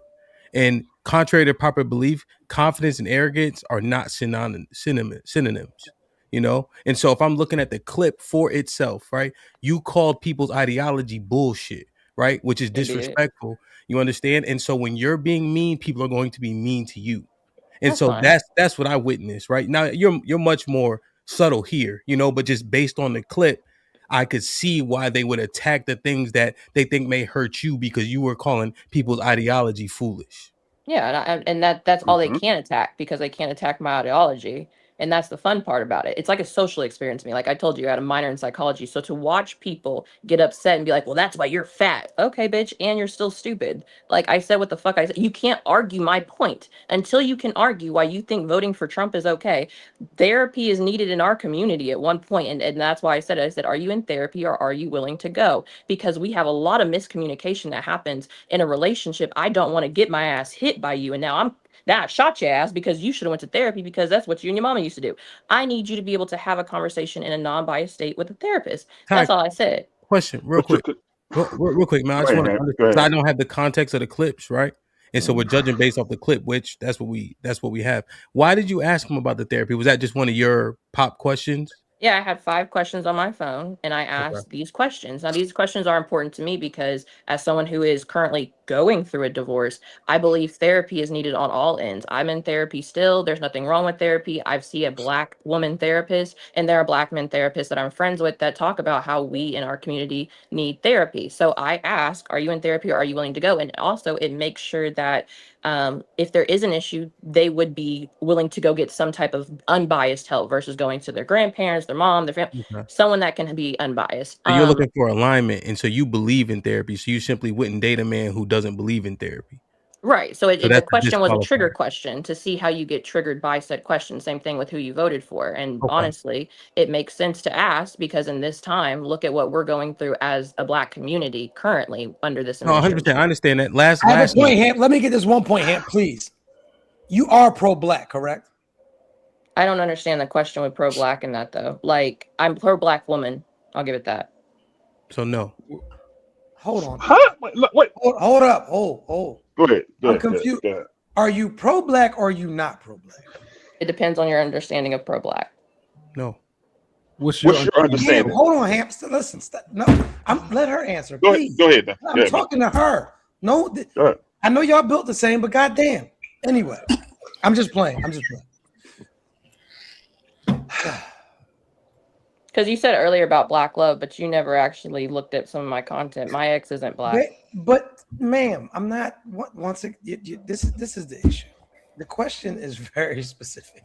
Is it? Because I hear you say Black woman, Black man, Black therapist, Trump, blah boo, blah boo. Are you pro-Black? Yes or no? That's it. I'm pro-Black liberation. Sure. So you're for. Let me just chill. God damn it. So you're for pro-Black liberation, but you're not pro-Black for the Black people. What do you mean by that? I'm for Black people. All of my activism has been Black Lives Matter Okay. activism. If you look me Right. up, that's what I've done this entire time since Right. I was a teenager. Okay, cool. But you do have a white baby father. So that's what you're Correct. trying to get away from. So you are pro-Black, but you do have a white baby father that you were married to.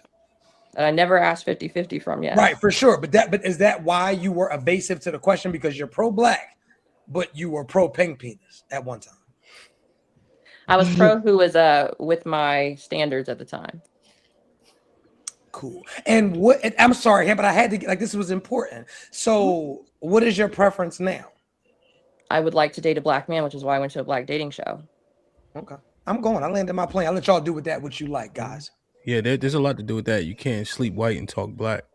Also, when you said pro-Black woman, that's a clear distinction, right? Because pro-Black people is all of them, including the families, including the men. When you look at the mission statement of Black Lives Matter, it actually aligns with your ideology because it does indeed exclude men. And it sounds like you were in that organization on the onset. When you said pro-Black woman, then you're missing the point. A Black woman makes a Black son, which makes a Black man. So to be pro-Black woman is to be pro-Black man as well. No, it's not. That's why you didn't say pro-Black. No, You made sure you said pro-Black you woman. have to have a Black woman to create a Black you man. You don't have to respond to that because what she said is incoherent, right? Okay. So men and women make children, right? So her point is moot there, but we don't need to get stuck there. Ty, I'm gonna pass the microphone. But Ty, I wanted to ask you, you said bad built baddies. What are we talking about? That's an oxymoron. You can't. Go ahead. No, because you assume that baddies. baddies. I feel like you guys assume that baddies should have a look versus an aesthetic, or an aesthetic versus a personality, education. There's a lot more qualities to a bad bitch. Never than in the just history a of body. ever has bad baddie, bad mama jamma, bad motherfucker, baddie. Never has that ever met your mind.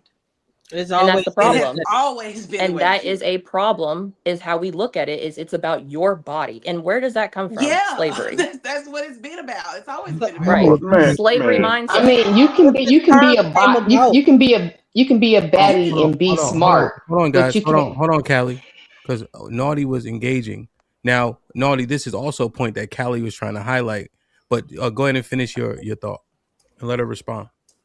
Oh no, I was just saying, if we're just talking about where the word baddie came from, it came from way back when they would be like, oh, she's bad, she's a brick house, she's a bad mama jamma, and the word just evolved, but it never once was about, oh, she bad built, but she got a nice mind. It was never about that. It was always about, wow, I'm looking at her, I see her with my eyes, she looks good, she's bad, and then going about your business. So I don't know why we try to change definitions here. That's not to say that anybody's ugly just because you're not a quote unquote baddie, but if we're going to talk about what baddie is, it's never been about your mindset or your attitude.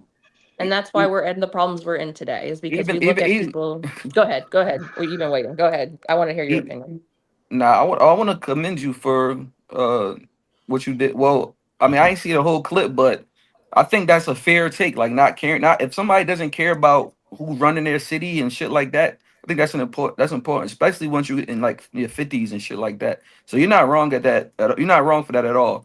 Like we got a big election coming up in Newark in May next month. So if you don't care about it at all, I'll be kind of like damn. The chick told me that, like, you don't care about it at all. Like this is who runs your city. Like, this is make all the laws that affect you and shit like that. So you're not wrong for that. I do think the men that was jumping on you for that are corny. Kind of like you getting gang attacked right now. I think that's kind of lame. But I do agree with you. I agree with what I don't even know her fucking name because the idiot just wrote Hakeem Glasses. Who you looking for? But Naughty or who? Yeah, Naughty. Yeah, I do agree with what you said though. Baddie. When I call a chick a baddie, it's not because she had a 4.0 from Clark Atlanta and nothing like that. That's just about looks. But I do agree with you. What you're saying that can't be that you cannot wife a chick because she's bad. You can end up like 50 Cent. Look what he going through with his baby mom and shit like that. Like she's like the clown of the net. So I do think that we have to stop. Men in general got to stop impregnating chicks just off how they look and shit like that. Yeah. So that's my take. That's a fact, right? And I think the same thing. I don't think anybody should wife a woman just because she's bad, right? And I think this is a clear indication that you should not wife a woman just because she's educated, right? Both of those things are not good. I think there should be much more involved into the decision if you want to be have a lifelong person to go through life with, besides them being educated, because you can be educated and you can really not be that smart, right? And you can be bad and you can be a horrible person. But also, I don't agree with us. Maybe y'all can say like, yo, I want to change the definition of bad and make it into something new. That's fine, right? But to act like, oh, bad has never, no, bad mean that you look good. It's just that, right? It mean that you look good. That's like saying, I think it's gangster to watch anime. Well, it's not gangster to watch anime, right? You can say, oh, I want to change the definition of gangster, but it's always meant what it's always meant. So I just wanted to make those few points. So can I add to that like to say somebody is beautiful would be subjective, right? Because beautiful depends on what you consider beautiful. But to say somebody is bad, like that term has meaning. Like it means you look fucking good. Like if you a bad, like when somebody say you a baddie, like the term is already set. Like trying to change the definition to me is crazy. So what's the requirements of that then? All Didn't right. you set requirements? Well, hold on. 1 second. 1 second. I love Being y'all. shaped Y'all, is one of them. y'all, yeah. Y'all are Being cooking. what? Being shaped. Shaped. Listen. Let me just say that, and we I can mean, get being on natural that. could be one of them too. I actually like that you said that, and we're going to expound on that. But I just wanted to say this, right? To get, and we can get to another topic. The basis of the whole topic was pretty much, right?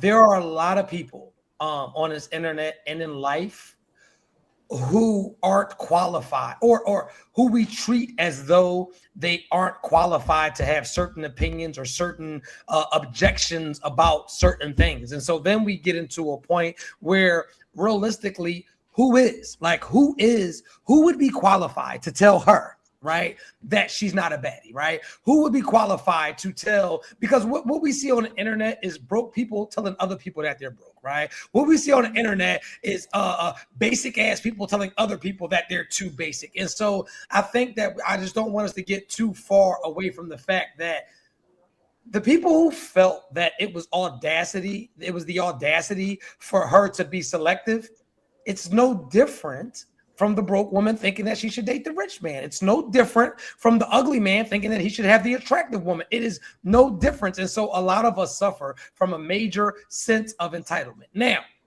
that we got that out the way, everybody, make sure y'all go get this True Accountability. Since y'all in here, I got to plug the book. I apologize. We are trapping Out the Trunk Records. Make sure y'all go get the book. It's on Amazon. And we're going to get to this next topic. Hit the likes, turn the chats up. Now, Naughty, the villain. Now, they're going to get you for this. And let me show y'all her build. Oh, damn, it went away. And I want to show y'all what she's built like, only because I don't think that she's an ugly lady. I don't think that she's an ugly lady. The face is bearable. But this is the build, right? This is an extremely different build. It's different. It's definitely different in every way. And so that's why, and I'm only showing you this picture for context. Like I really need, because now you'll kind of get why I feel like it's big that we address the elephant in the room, right? A lot of people are jumping all over her because that built is, how dare you have this built and have a fucking preference? Like, how dare you? And why do we feel like if a person is built a certain way that they have to take whatever is placed in front of them? I land my plane with that. Let's get off of that. Naughty, the villain. You said that you cannot be a baddie unless what exactly? What were the qualifications? Well, no, I said that baddie is always it's always been about your looks. So if you bad built, you not a baddie. Wow. So I mean that's literally no, I like that. Where it came from, and that's what I said. That doesn't mean that you're ugly. That I don't know why you have to be a baddie or ugly. If there's no in between. No, for sure. I don't consider myself a baddie. You know what I'm saying? But if we're talking about where the term actually came from, it came from looking at a woman and she was bad. She was in shape. She looked good, face good, everything was good. So is it safe to say that you cannot be bad and be fat? Depends on proportions. Yes. You gotta let the fucking person that I'm Absolutely, asking. yes. It is safe to say that you cannot be fat and be called a baddie. You Rephrase the can't. question. You can't be bad if you're fat. You heard what I said, Naughty. You heard That's what I I'm said. saying, because I said no, but everybody's saying yes. I'm just trying to make sure I got the question right. First of all, I asked one person. Then I'm going to hold up. If you're fat. So let me run this back with no interruptions. I let everybody go off. I don't interrupt nobody. Like damn, like damn. Yeah. So let me run the question back. Can you be bad and be fat? Yes or no? No. Okay, cool. Can you tell me why you cannot be bad and be fat? Because hear me out. There are going to be a lot of bigger women who feel like let me land my plane. Yeah. There are going to be a lot of bigger women, sweetheart, that feel like just because they are fat, that does not disqualify them from being a baddie. So I want for you to expound on this. Why can you not be fat, or why does being fat or overweight disqualify you from being a baddie? Because again, being a baddie is about the way that you look. It's not about your intelligence. It's not about your mindset. It's not about you got a pretty face card. No, it's about the way that you look. Yes, you might have a pretty face. You might be beautiful. No one is saying that you're ugly just because you're not considered a baddie. Again, I don't consider my own self a baddie. But when we're talking about the definition of the word or where it came from, it's always been about the way that you look. So if your body not on point, you're not that. Oh, listen, great women, Naeem. Hold on. Callie, you were another woman, right? And I want to be crystal clear. What is Mel doing, Tanya? Anyway, once again, can you be bad and be fat? And if you can't or can, we need an explanation. You cannot be bad. You cannot be considered a baddie and be fat. A baddie is your face card and your body. If one of them two is off, then it's a wrap. You can't. You have to be shapely. You can be overweight, sure, right? Because if people consider overweight, consider the BMI, whatever like that. According to my BMI or whatever, if I was 145, I'd be out here looking like Al Sharpton. It'd be a toothpick with an olive on top for the head. You know what I'm saying? But it is all about how you can't have a whole bunch of rolls and shit like that and be considered a baddie. It's just it's not even a thing. It's called a BMW, body made wrong. Okay, oh my God. It's not happening. You can't do it. You can't be considered a baddie. And like there's a reason why there's a phrase called butterface. There's a reason why you're considered fine, but you're not pretty. Okay, if you fine, that's your body, right? But if you know what I'm saying, if your face don't match that shit, you are not a baddie. You are not the complete package. The complete package is a baddie. Damn. My bad, Hamp. That's the same thing with being a 10. You can't be a 10 if you're fat. That is a 10 is perfect, meaning you have the body everybody aspires to have, you have the face everybody aspires to have, you got the whole look. You are perfect. That is a 10. You have nothing that you need. You at the top, 1% of beauty if you are a 10. That may be nobody aspires to be fat. That may be one of the best explanations that I've heard. Like as far as a breakdown, in order to be bad, this is top tier, and you cannot be considered top tier and be fat. Like you can't have shortcomings if you're top tier. Like you can't have kinks in your armor. To be the elite, which is what a bad B would be. This would be the elite. This would be these are the best things since pants with pockets. Damn, you have to. It has to be. And there is no window up. There is no moving the goalpost. It's either the head, body, everything is on fleek, or this is what disqualifies you from being bad. If your face is dookie but your body's nice, you can't be bad. If your body's dookie but your face is flawless, you can't be bad. So you cannot have a valid face card, but your body card is declining. God damn it, y'all are cooking. Any of the other ladies feel any way about this? Can you be fat and be bad? I think you can. And I only say that because I know some big girls whose bodies is like still like looking at them, the body is like if a guy saw them, they would be attracted to it. And what Now, society? And what society though? Now Because I don't think like you we can can't be, hold on, because we can't just give it a hood like thumbs up. Like when we speak of, because when we speak of bad, and I just want to give you this context before we do the whole around the way girl with the punch. Like when we speak of bad is she can continent hop and be like, like I'm talking about, like bad is to the point of I don't even like that culture of woman. And I see her and like, man, I ain't gonna lie, shit. Like, so we like, let's be, because there's a lot of things that are accepted in the hood that is not universally. I mean, if you put it like that, then no. Then let's like, yeah, that's what. But if we talk about it in the hood, it's I've elevated out the hood. Right. I got you. If you talk about that, then no. Then no, you can't be a baddie in that instance. Miss Lila. How do you feel? I like how you got to pause before you say my name. Because I'm very respectful and I would hate to mess up your name again. So can you be fat? Your shit, come on, like you came up here with this bullshit. No, but the crazy part is that is my legit name. And so I've had to deal with this my entire life. That's why I let it go. But it is something that has bothered me my entire life, that people choose not to say my correct name. And it's Tykebrion. That is my birth name on my ID.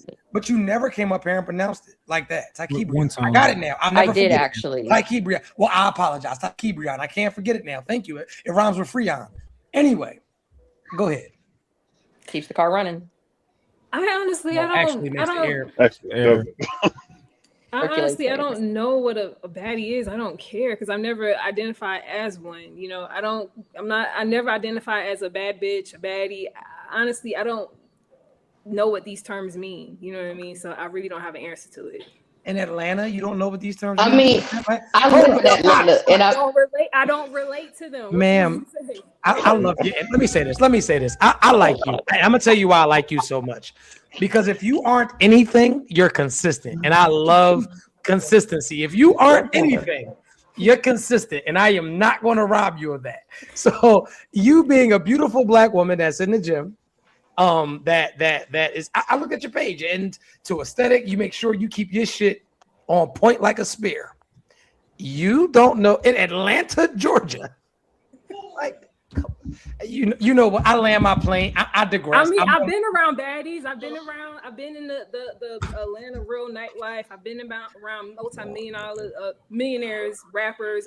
I've experienced all of that, right? So, but what I'm saying is that I don't know how to I don't know how to define that because I don't relate to it. So that's what I'm saying. Like I've been around them. I know what it looks like to see other people, but it's not important for me. Okay, so were you born and raised in Atlanta? Were you born and raised in Atlanta? No. I'm a transplant as well. You trying to walk You're something getting down. away. Okay. Because Kylie, and I love your energy and you're super dope at what you do. And thank you for being up here. So let me get this right, because I'm not the smartest guy. Like you guys went to college, and I am probably the dumbest man on this panel, and I'm not ashamed of that. But this is so let me just get this right. I'm the dumbest name by a landslide. Or unless you're not I'm trying to get the floor. But I got you. Can I please just get this? Please, and I'm gone, bro. And your glasses is throwing me off. You on some Mickey Mouse shit. All right, so Wayne, man, good. You've seen baddies.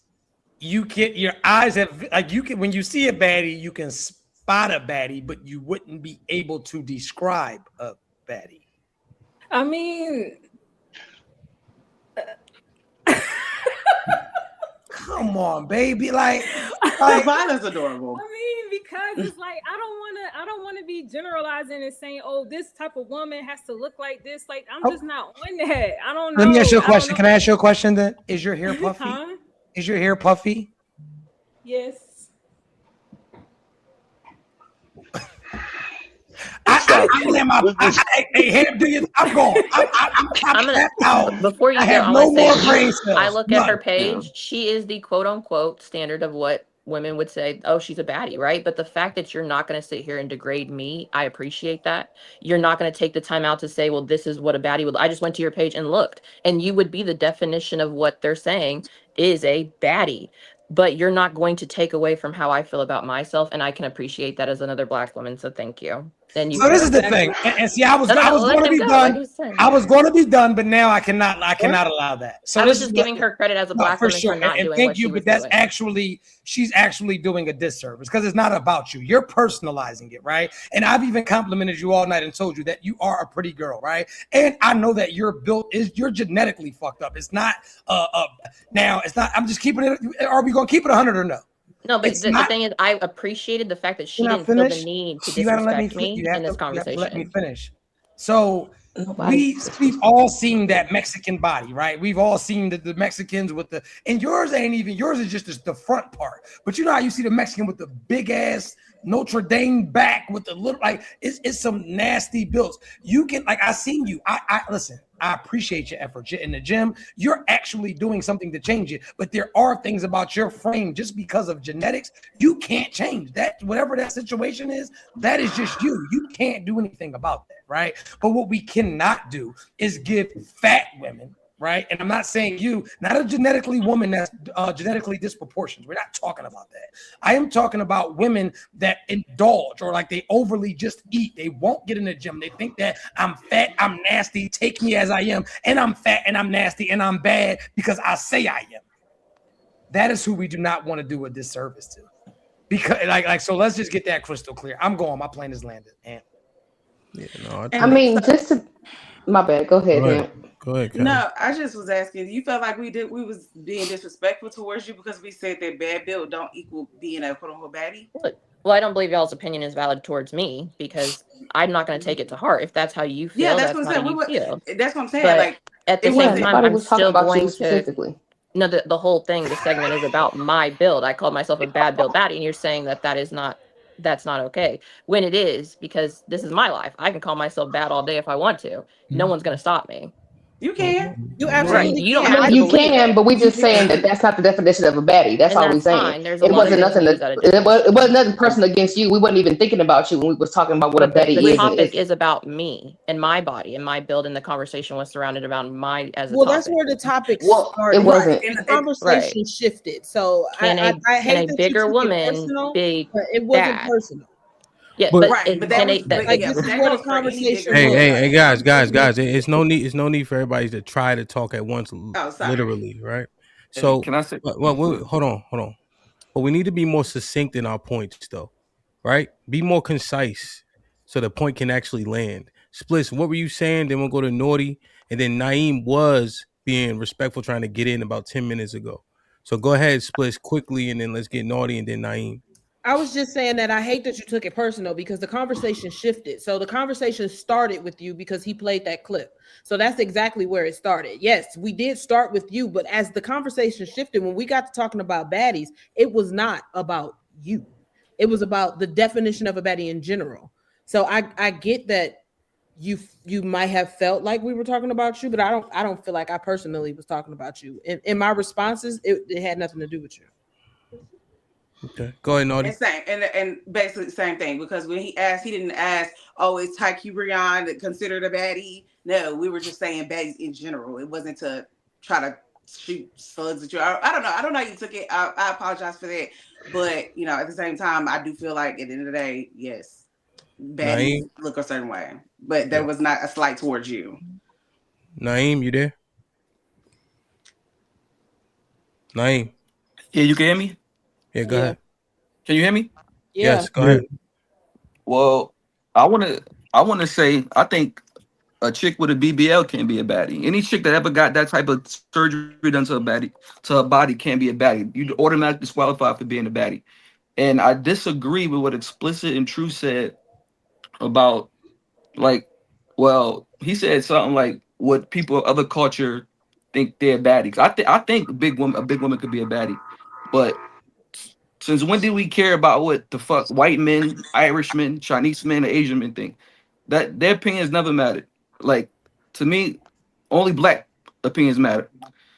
We could go ask an Asian man right now who the best rapper. Would any of us agree with that motherfucker? Like, would they say Friday is one of the funniest movies of all time? No.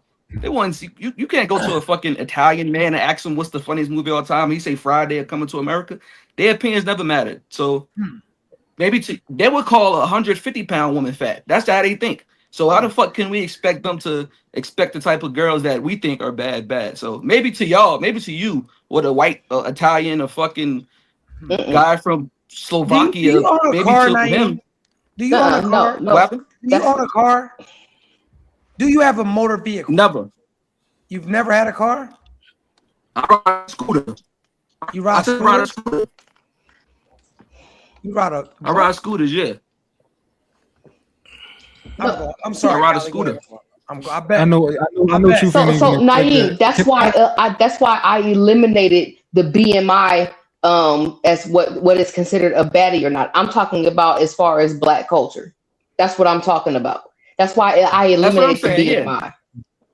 Right. Yeah, that's what I'm so saying. even with the BMI, even disqualifying the BMI, a motherfucker with crescent roll, I call them crescent rolls, you know, the back rolls and everything like that. I got them shits, right?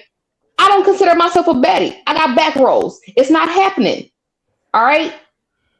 Wow. Period. We I don't can know if it was disagree. Melly. I know big chicks. Yeah, it was I know Melly or big Mark. chicks I'm not sure. that I don't want to disrespect nobody in here, but they would stand out. Like You saying you they would give stand out Daddy in here. subjective. Like I think Mark or Melly was trying to go. I'm All not right, sure. but let me go back because he pointed at me. So he pointed at me, and I want to point back, and then I'll let you go ahead. And I'm sorry, I apologize. So we talked about we don't care about the other cultures' viewpoints on what bad is. I or don't. What you right for sure, right.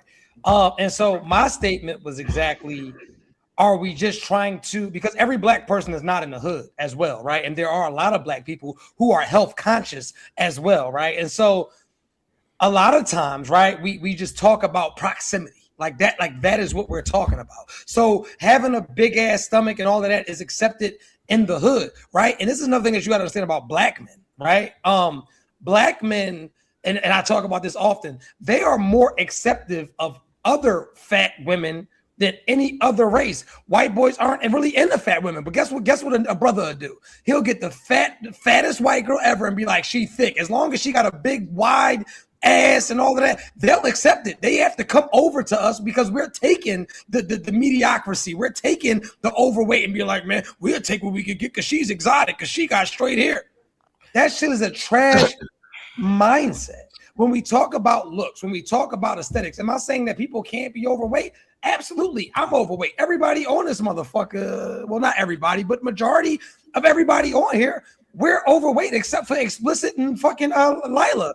And so with that being said, you're acting like it's an attack on fat people. What I'm saying is we have to stop normalizing shit that ain't normal and be like, well, because it's cool in the hood, then it got to be good enough. No, I'll tell you like this, and I don't even like to get into aesthetics. You're not bad if you get on a plane and your rating changes. Respectfully.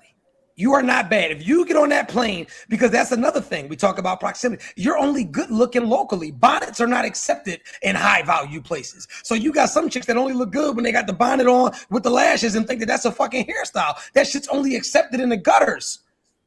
It is. It's certain things that are only acceptable in your neighborhood. Some people only look locally good. You know why I had to figure this out? Because I'm from Philadelphia and everybody got a big ass beard. And it's crazy because the first time me and my man went down south, they was like, your homie look like Abraham fucking Lincoln. What the fuck is that?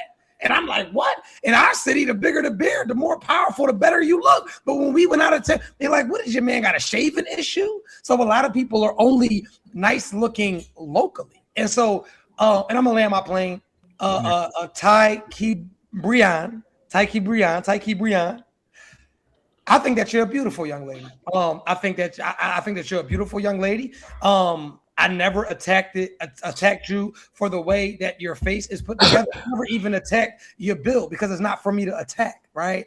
That's not my thing. And I don't think that any of the beautiful ladies up here attacked you. I think that they were just giving their definition of what bad is. And just because you don't qualify for something does not mean that it's an attack, right? Because that's like somebody giving their definition, right, on what rich is. And because you don't fall under their definition of what rich is, you can't take that as an attack, right? Like it's just literally a definition or what their perspective is of what is bad and what is not. And I just want to say that because I'm not going to talk anymore for the rest of the night, but I appreciate you for coming up. You're beautiful. I like your energy. I hope that you maintain that level of confidence. Make sure y'all get y'all books, True Accountability, link in the bio. I'm going, Hamp, do you. Yeah, so Truth just said all of that, right? And I'm gonna tell you, Truth from Philly, right? So I'm gonna tell you what we would say to him if he witnessed everything he was saying tonight. Truth was frauding, right? The whole night he was frauding, right?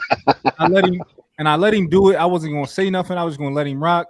But like, I thought it was real corny how Takebrian let the girl. The girl didn't say nothing about Takebrian. She just was like, "Yo, I don't know what a baddie is. I don't see that type of stuff." And you congratulated her when Truth been gassing you up all night, just frauding, straight fraud. And he ain't had to lie, but he just been like, "Yo, you're a beautiful young lady." And I don't think that like us being honest is like, I don't think us being honest is being mean to you, right? Because I would never purposefully try to be mean to you. I would never try to hurt your feelings, nothing like that. But at a certain point, we just got to be honest, right? And I don't think I never called you ugly tonight. I might have said that I think most guys wouldn't go for you. I didn't say no mean words or nothing like that. But you straight told Shorty like, "Yo, I just want to congratulate you. You like you a girl's girl, and you really had my back." The Truth had your back. No, I never said any of those things. I'm sorry, going to go to this comment. It says, Tyke, you're a baddie for being brave enough to come on this panel and let people disrespect you. Because if you're watching these comments, they have been disrespectful and some have been great. But that is what it was about, to see if people can disregard my new brand, which is Bad Bill Baddies. Because right now, Southwest Airline is discriminating against fat people and also making them buy a separate seat when they used to not do that. And so Samira, which is a plus size activist who has been talking about these things. So when we have these, she's morbidly obese. And let me say this: did I do? Okay, wait. See how you went straight for her? She's also Harvard educated. Nobody cares about that. So fuck it. You said I was fraud, and it was a little bit of fraudulent, and I got to give you that, right? That's why I came back. But this is the thing, right? It's not my job as a man, right? Especially as a black man, right? I feel like it is my duty to a certain extent to not diminish a black woman's confidence, right? A woman of, or any, let me just be crystal clear with that, right? And so I feel like at the end of the day, she knows how she's built. She knows what she looks like and all of that. It is not my job to come up here and be like, "You big black ugly bitch." Like, that's not my job. And I'm just not going to do that. Me personally, and this is me being all the way transparent, I do not think that she's an ugly female. I don't. Would I hit it? Fuck no. But do I think that she's ugly? No, because I do not think that she's ugly. I've seen ugly. I know girls, like we all have seen ugly. She's not an ugly woman. And I just don't want to be one of those dudes where I don't want to be the one that destroyed her confidence. You feel me? Like, because I see that done every day on the internet, where it's like, if you don't like it, just keep it the fuck pushing. But I see comments where they are just tearing a motherfucker apart as if you can't scroll. So as a black man, as a man overall, right? It's not my job to shit on her confidence, bro. And that's all I wanted to say. And I'll take the fraud and joint. If you feel like I'm frauding, cool. But I'm probably one of the most honest people you'll ever meet. She's not ugly to me. Is she poppable? Nils off. But she's not ugly to me. Yes. Sir. When you say she's not ugly, I dig that, she's right? Not ugly. Like, she's not, bro. But when you say you're a beautiful young lady, just admit you frauding. No. So what are you saying though? What are you trying to say? You're being a fraud by not saying what you want to say. Speak your mind. I got you, right? I got you. Say what you would say with your chest. If you were to ask me my personal opinion, I would say that she's ugly, right? Wow. If you were to ask me my personal opinion, but that's my personal opinion. Keep it a buck. You trying to say she has we talking? You know what ugly mean? That means face only. You trying to say she has the ugliest face on this whole panel? On the whole, yeah. All right, bro. All right. Now you be a real nigga. Who ugly than her? Listen, you wait, hold on. The difference between me and you, the difference between me and you, let me talk. The difference between me and you is I never commented on her looks at all. You have. Mm-hmm. You basically said that Truth was lying, so you commented on her looks. When I talked about it, I commended her for her caring about politics in the city and wish you like that in the government. That's what I commented on. I never commented on her looks, so I ain't gonna do it now. That's not my.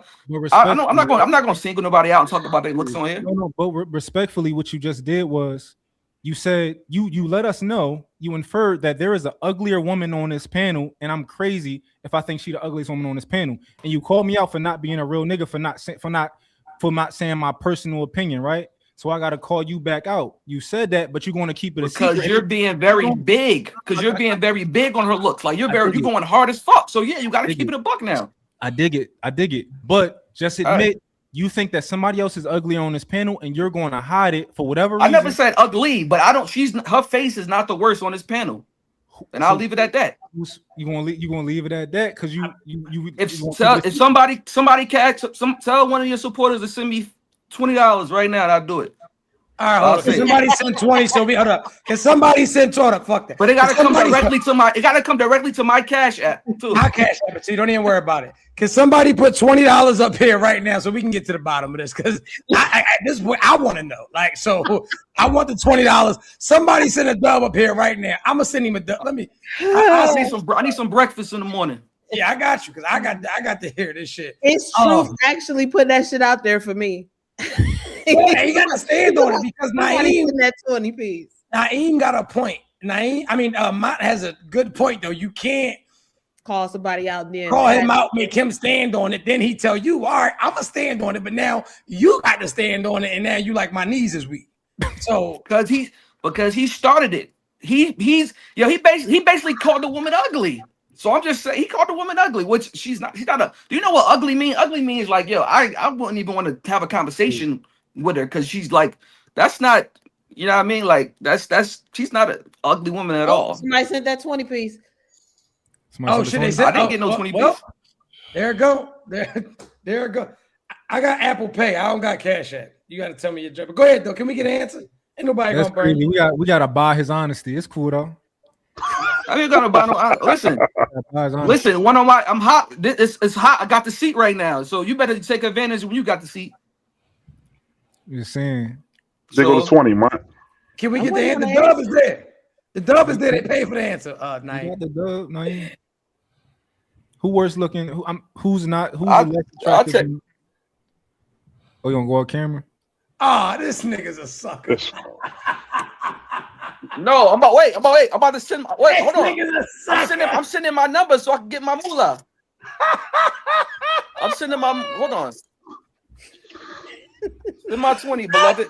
I got you. Beloved is hilarious. I got you. I'm sending it right. Hey, yo, this nigga is horrible. Let me get my guy right. Let me go ahead and show you how I stand on business. Because it's for the followers. It ain't for me. It's for them. It ain't for, I could care less. But hold up. He said you a scam. All right. And boom. And I'm not gonna put your number on there because you in the game. There you go. You in the game. There you go. You got it. He got it. 302. So all right, you got it. Come on, all man. Right. Come on. And I'm a man. I'm a man of my word. If we talking about face only, I would have to say, all right, y'all. Good night, everybody. So now I would have to say, where the names at? Oh, I would rank him in. I'm gonna rank him in order. How about already had somebody in your brain? No. You had somebody. I want my 20. No, I want my 20 worth. Let them rank them in order, please. Please do. I'm making 20 worth. The best face from worst to least. Best face, Layla. Next face. Damn, I hate to say it because she light skinned. I don't like giving light skinned girl. I like it harder on light skinned women. But naughty. Naughty's not light skinned. Tyke. I ain't light skinned. I just got these lights out. From what I see, she look light skinned. She look light as shit. She look yellow like a Simpson. Tyke. At third, I'd say Tyke. Next, I'd say explicit. Last, Cali. There you go. You got your answer. Okay. You got your answer. Okay. All right. Objectively, like your scale fucked up though. Like that. My scale ain't fucked up. All right. Damn, man. Wow. What's your order? How Say old are your you? order. I'll What's send you my 5 order? out of my 20. Say your order. Say your order. I'm Talking not gonna face say my only. order. I'm not talking I'm not body. going. We're talking from I'm not neck going. up. I'm not going to say like an order, but I think that you putting Takibria over the ladies up here. I just think that's incoherent to me. That's crazy to me. And I'm I not said saying she she's was the the ugliest fourth. What are you person in the talking? world. No, I I'm not said she saying was she's the. the ugliest person in the world. I'm not saying that. What number did he? When did he? Who did he say she was He more put two people attractive than? behind her. He put explicit behind her, and I'll he put a put 3. I put a 3. I put a 3. No, you put 2. You had 2 was naughty. 2 was So naughty. you 2 was naughty. said Layla naughty, explicit, I'm sorry, how No, you say her name? no. I You said said Layla naughty, then Layla. Ty, Is it then Layla? explicit, He got and a then delay, Callie. Melly. He got a delay. Just FYI. He put explicit number Correct. 4. He put Kylie. I think Kylie 5. Yeah. I'm fine with his order. Listen, man, this is foolishness, man. You know what? How old are you? I'm curious. Because I'm looking at, because So I'm if gonna we say talk about this. face only, I'm looking, put it like this. You put them, if we put them all at Selena's size, they got the same face. Yeah, that's how it would go. Because when you're thinking about it, you're still incorporating their body and their face size and everything. So if you put them all at the exact same size, they all 160, all 165, 7. Yeah, that changes everything. What? Personally, I don't believe in ranking black women. I believe all black women on this panel are gorgeous. I think every black woman in here is. I don't compete at all with black women. I think black women are gorgeous at the end of the day.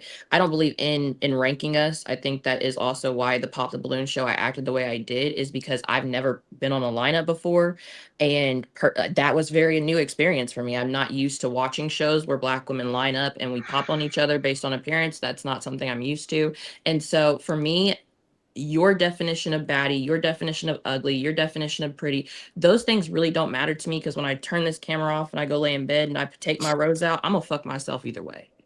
Like, I love me. There's a man that's going to be flying me out next month. I really don't care about what this panel truly believes is good or not, You got the because at ticket the end of already? the day, Can I add something? tickets being bought tomorrow. Wait. She done said a lot of stuff that's two-sided here, man. Go ahead, Can go I ahead, answer? Lila. I don't Man, care go what others. ahead. Oh, I'm Go 27. ahead. This is frustrating. You Is how it old?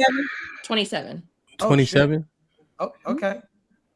Go ahead. So there's a lot of Lila. time for me to lose the weight and be a whole different person by 30, and hopefully by the age of these women, I could have a whole different body, and boom, what now? For sure. Go ahead, Lila. I don't have much to say about certain topics, because a lot of things truly does not matter to me, and this is just the honest God truth. A lot of things just do not matter to me. Why is that? Look at the fucking state of the world, okay? Look at how the man and a woman interact with one another. There's so many issues in our community, and we're talking about looks. So I don't be having much to say about what a baddie is, because guess what? I used to be fat. I lost 48 pounds. I used to get bullied. I used to have insecurities. I used to have low self-worth, low self-esteem. I used to have fucked up teeth.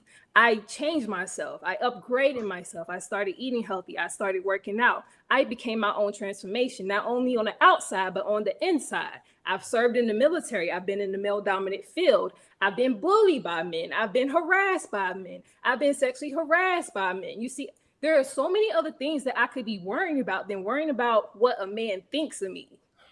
So this is why, like, I don't have a lot to say on so many topics that don't fucking matter. It just doesn't matter. There's other things that we could be discussing. Well, Lila, You also gotta know what you signed up for. I do agree with what you said, and I feel like one of the biggest problems that we have, especially in the Black community, is that we have no more nuclear families, and there's this like gender war thing going on. And I think that one of the causes of that is that the average woman is overlooking the average man, and we're losing Black families. I grew up in the suburbs, suburbs of Houston, Texas. I was the only, my dad and his wife, the only Black family on the block, And the only reason why we're not the only Black family on the block anymore is because my uncle moved in. You see what I'm saying? So there's still no Black families in that whole neighborhood. And so the marriage rates keep going down. And what people don't understand is that I feel like everybody is searching for this magical, mythical man. Because let's be honest, it's a lot of delusion from women. You know, men typically go for what it is that, you know, that's on their level, right? But I feel like a lot of women are shooting for the stars for this crazy, you know, man that doesn't exist. And that's what's hurting the Black community. We're all average, and we need to understand that it's okay to be in a average, nice, middle class relationship. Everything doesn't have to be this extravagant, you know, lifestyle, going on trips every other week and, you know, paying all the bills. Sometimes, like most middle class families, Black and white, they do split finances. It's not called 50-50, but the finances are, you know, the finances are split, put into a joint bank account, know? And so when we have these talking points, it just shows how much delusion is out there. And if we could just be honest and be realistic about where we are, where we stand in society, then I feel like we could get more Black families. But until then, that's the we part, won't be able to get that. That's the part that you said that is most, that is the biggest takeaway.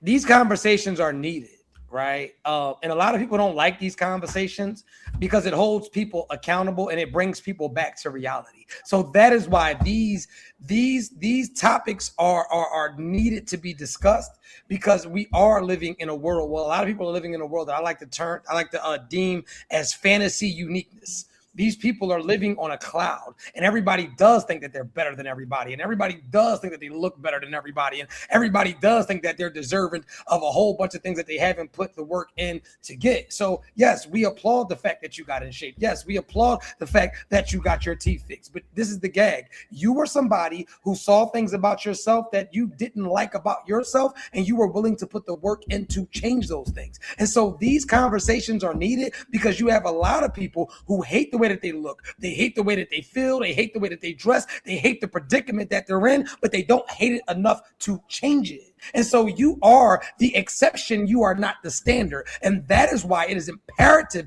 that we have these conversations, because you have a whole bunch of men walking around with big dick energy, with micro penises. You got a whole bunch of women walking around thinking that they deserve princess treatment or baddie treatment, and you're basic. And we have to get back to calling things exactly what they were.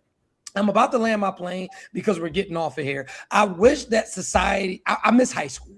And I was talking about this earlier to a couple of my friends. And high school was very simple, right? Everybody knew their bracket. Like, let's go to the cafeteria at lunchtime, right? The lit kids sat with the lit kids. The ugly, and I know there's no ugly people. God forbid I say that word. The ugly people sat with the ugly people. The weird people sat with the weirdos. The jocks sat with the jocks. But when you get on the internet, you got this melting pot of people that are in brackets and categories that they don't belong in. Find your tribe. Find the people that, like the beautiful lady said, that align with what you got going on. Because what'll happen is you'll post yourself on this internet, and now you're subjecting yourself to the opinions of a whole bunch of people. And there are going to be some people that don't qualify. There's going to be some people that overly qualify. And then there's going to be some people where it's like, why am I even giving this any energy? With that being said, I want to say thank you guys all for coming up. This was an amazing show. Could I please just add one part to what you said? Absolutely. I just want to contribute to what you said, because what you said was amazing and beautiful and is needed, because a lot of things that people desire in a relationship is not realistic. So this is why I said, I never said I was looking for one. Why? Because I went through a season of being honest with myself. I know what it takes to be with a man and to live with a man, and how you have to show up with the man, and what you're going to have to compromise, and how you got to share space and share energy. I honestly love living alone. I don't know if I ever want to live with a man. You see what I'm saying? I never want to live with a woman ever. Peace and self-love, where I am okay, where I love myself to be alone. I don't know if I want to share space with a man. And I think a lot of women, you have to start being honest with yourselves and asking yourself, like, what is it going to take for you to have a healthy connection with a man? And are you really willing to do that type of work with this type of person? I've been honest with myself on certain things. I don't know if I want to do certain things. You see what I'm saying? So I think it's just about really sitting with yourself and being honest and asking yourself, like, you know what I So mean? from a relationship expert standpoint, is that why you make it damn near impossible for you to have a partner, even with your standards? Is that like a form of protection? I'm not making it impossible because it's not something I'm seeking. Right, but you're not but what I'm saying is, let's listen to what I'm saying though. Is that why your standards are so high? Because you have to understand these are pretty high standards that you have, and not saying that you aren't deserving of them, right? But I have a belief that when women like men or find a man that they're interested in, the standards don't exist. Like, they like what they're like, and they're going to make it easy as they possibly can to make that connection. So is that why your standards are where they're at? Because you are not seeking or looking, and you feel like you refuse to let anybody come into your life that can't do what you can do for you or more? I said a lot. All right, you know what? Because I got away with words, and I don't want to do that. I don't want to manipulate this. Thank you guys so much. Hamp, land your plane. I don't know, whatever you had to say, or part two on that. Yeah, for sure. 100%. I just want to make sure that we acknowledge everybody who super chatted. We appreciate y'all. Hopefully the chat got either read or displayed on the screen. Hey, Truth, I was kind of hearing something, if you don't mind. Melly Melvin been very patient, and I'm saying feel like he was trying to get in, pause, but he kind of been laid back. So I just want to make sure I acknowledge that he was kind of laying back, but there was a couple things that scuffed his Timbs that I wanted to hear what he had to say about it. All right. Don't worry. Nah, go ahead. I appreciate it. Go ahead and you drink. Go I'm ahead. gonna let you go, and that's why I've been rocking and rolling with y'all, and I'm gonna give you this. I want you to definitely give you a speaking point. I'm gonna be realistic, right? So I do this shit for a living. Like, I do live shows. I do, like, this is what I really, really do. And so when I bring you guys up here, I'm not only bringing you up here because I think that all of y'all are dope. I'm bringing you up here because I'm trying to teach every single one of y'all how to talk in viral conversation, right? Like, this is how you not only grow your platform, but your stage presence. So Melly, yes, you do have great points. They're just long-winded as shit. So it's like you're telling a story, and I'm just telling you from a production standpoint. Like, if you were on stage or on a set, a nigga like, bro, get to it. So when I be wanting y'all to cook, learn how to start shooting that shit out. We don't gotta go around the bush, collect every flower around the bush, then pick the mulch up. Like, run through the fucking bush and get to it. But nah, bro, land your plane. Is your floor. That's it. That's all. I appreciate all of that, man. But in all honesty, I get your point. It just, like I said, the reason I'm just gonna let y'all go. I'm not even gonna say nothing. We just gonna even that because I don't want to make it seem like that we're gonna beat on the young lady. That's why. Well, who is it that you had? Some scuffed Timbs. Scuffed Timbs is crazy. I fucking nigga. But who is it? Whoa. Yeah, my Timbs being scuffed is crazy work. Like, it pissed me off when I seen it in my head, and somebody spilled the drink on my some exclusive sneaks the other night. But anyway, what points like triggered you? Because I feel like you're triggered about something or something on your heart. Get it off, brother. I don't want you to have a heart attack. It was. I mean, you know, honestly, it was a lot of different stuff. I mean, like I said, I'm not trying to make it seem like it really was. It's about the context of what was going on. I don't know her name, Takiba. It was just a lot of contradiction. I'm gonna mess her name up. So y'all know who you're talking about. The fact of the matter, there's a lot of contradiction to what you're saying, because even with the whole Pop the Balloon show, you went on the show, but you knew what the show was. So to sit up there and say that you didn't know you did, it ain't like you just popped up on the show and didn't know what it was. So you knew what you was getting yourself into. And then the victim mentality, that's just crazy to me, because of the simple fact, if you want to be honest, let's look at that. How you going to sit up there and say that everybody was coming at you, how your body is? The fact of the matter is, let's be really honest, we wasn't coming at you how your body was. Your delivery of how you was on the show triggered a reaction. And the reaction was getting this. Totally skipped over the simple fact of what you were saying. We all seen how literally on here you calm. On the show, you was flat out arrogant and ignorant. What you think was going to happen? Ain't nobody going to be like, oh, praising you when you sit up there off the gate talking about these things. You're going to get some type of something coming back. And then what happened? You said, well, it wasn't this. It's too much. It was too much contradiction, and basically you moving the goalposts when it's convenient for you. You did that the whole show. The whole show you did that. Now I'm not gonna sit up here and say you ugly, but yeah, physically you just unattractive. The same way they say I'm ugly. Sure, okay, cool, that's cool. But the fact of the matter is, face up, you cool. Body wise, you physically unattractive. And we're not saying that nobody don't want you. We're not saying nobody don't want you. We just ask somebody wants everybody out there. The fact of the matter is, yeah. And Mont, you hit that on the head, bro. Hamp, you hit that on the head. The young lady, Naughty, she hit that on the head. And it was like, I don't understand how we keep talking about all of these different type of topics when they, like you said, they uncomfortable. Yeah, they are uncomfortable. They are uncomfortable. But the real fact of the matter is they are stuff that needs to be they need to be held, man. People don't even want to own even own a simple fact of what y'all said, the nuclear family. That ain't the only thing. In all honesty, part of the big reason I'm gonna leave it at that. A lot of this shit is we don't want to acknowledge that we fucking up the family. We ain't doing shit about changing it. Let's be totally honest. We ain't fixing the fucking home. It's people right now. You will go out there and spend all your money on getting some goddamn Louis and Gucci boots, but yet still you got a credit score of 402. And that shit been like that for the last 8 years. Make it make sense, man. But nah, I got a whole lot more to unload. But like I said, I ain't want to make it seem like that. But it just I can't see how we gonna be grown and then we only gonna be grown when it's convenient. I had a question, but and you don't have to answer this either. I just won't die and ask it all night. Are you full black or like one of your parents white or one of your? She already answered. Oh, she died. I didn't hear that. Her father from Panama. Her mom is Black American, so called. Okay, so Latino and black. Got you. But does that really matter though, man? Like we gonna be grown in the show. Let's be grown. Does that really matter?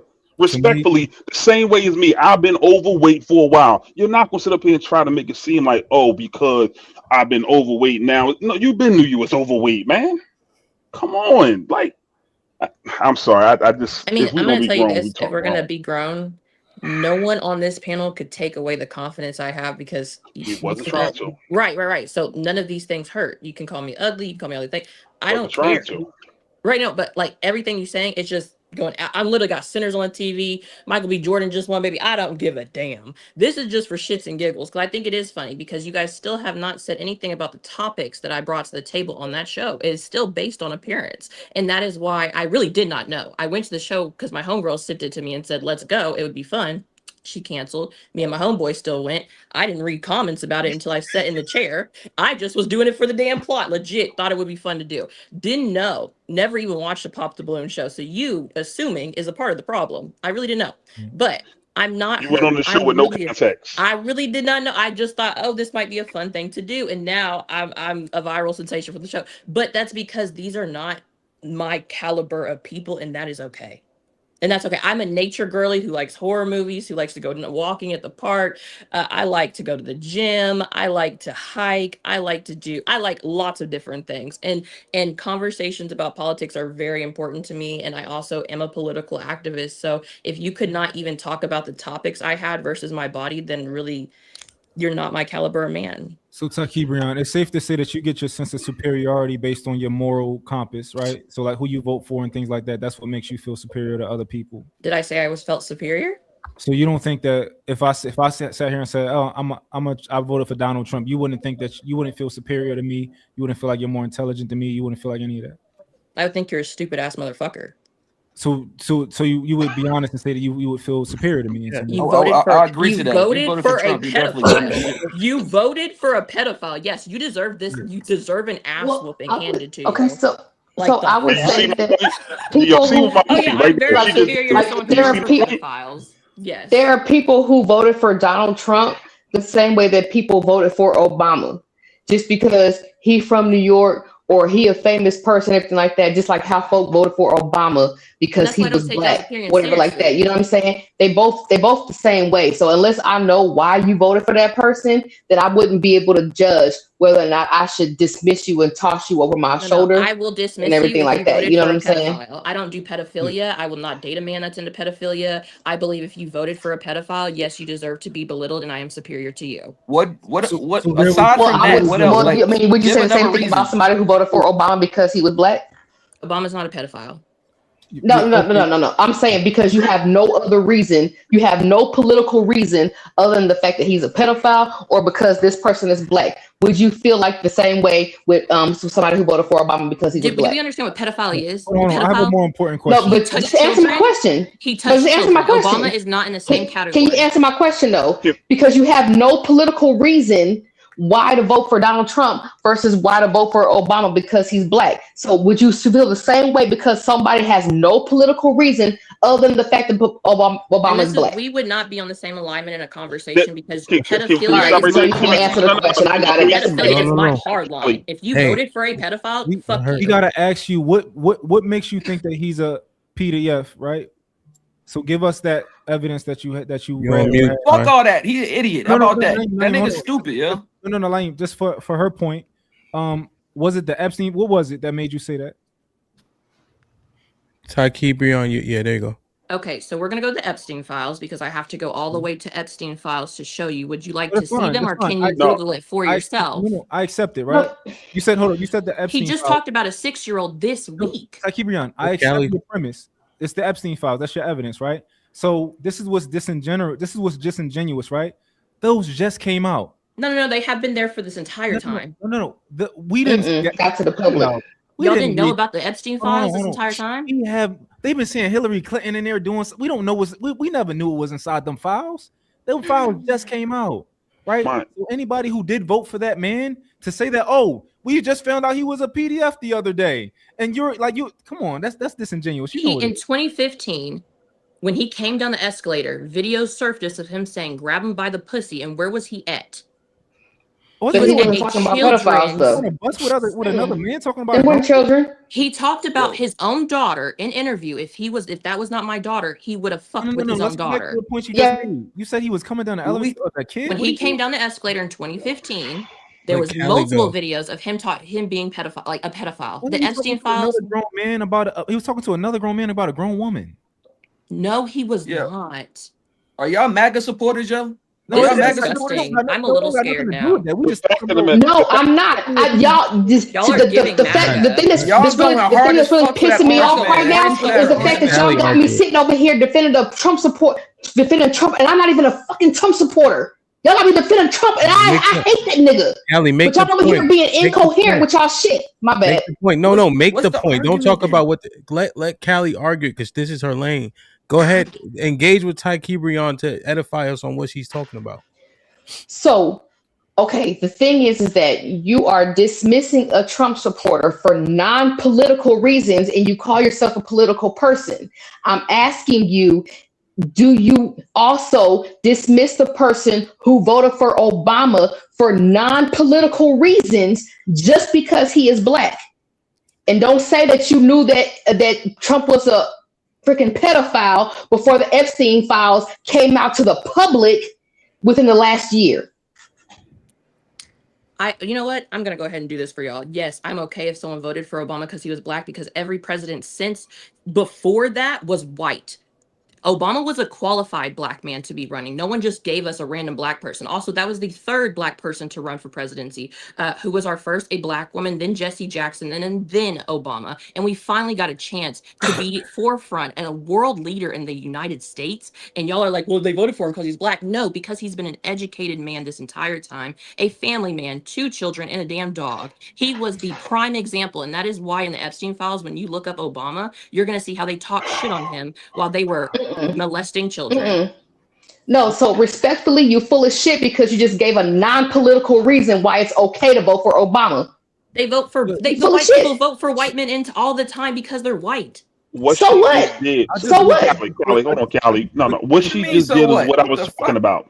What she just did was what I was talking about. Forget all this and hide and shift the goalpost for when things is convenient. First of all, I don't give a damn which way you put it, but pop the balloon or whatever. The fact of the matter, sweetheart, we see right through this foolishness. You going on a dating show talking about political what? It's a dating show. Out of all of this, are important. No. Sweetheart, you even say you in therapy. May I ask what you in therapy for? Having to deal with dumbass niggas like you. Like shit. You say the N-word, you're not black. My bad. I'm sorry. Oh, really? You want to see my DNA? My mother? No, it's Like, yes, I Okay, can. so Yeah. At the end of the day, y'all sound like MAGA. Y'all sound like MAGA folks. Y'all are man. MAGA. But That's no, why you guys I'm- have these conversations, because you're MAGA. Nobody's MAGA on here. Nobody- One second, one It's second. a- What's the Let's be- argument Hold then? on. We are getting Callie, away. you- Hold on. First of all, y'all, I love y'all, but y'all are getting listen, y'all. This is why y'all got to get good at debating. You motherfuckers is too emotional and less logical, right? Listen to the points that y'all are all skipping over, right? And you're doing this to yourself, and I hate to do this. I be trying to let y'all be great. You just now became pro-black. You're only 27 years old. Your responses are the responses of somebody that wants to be accepted in the black community. It's pro-black driven black. But you were raised in a white environment. So I don't know so my questions would be, and these aren't mine, but I want you guys to kind of play with. Is it your distaste for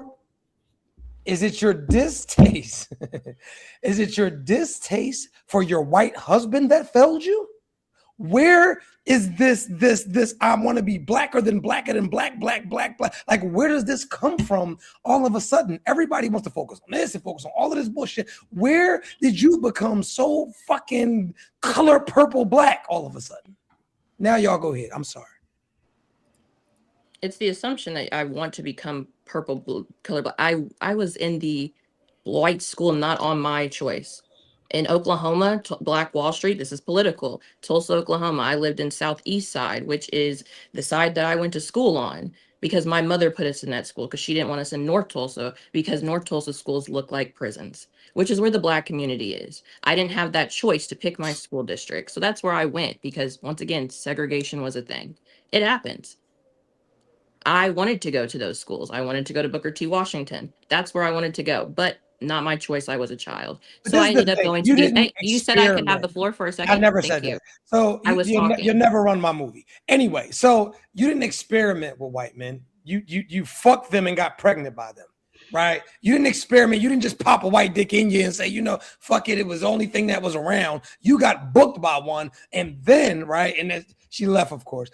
You got pregnant by one, and I was safeguarding her all night. But as soon as I hold her accountable, she ran. Just like, never mind. I'm not gonna grind her up. That's what you guys have to learn how to do. How are you up here claiming black and hate the white man, pedophilia, blah, blah, blah. You grew up in a white community. They're the main ones known for the pedophile shit.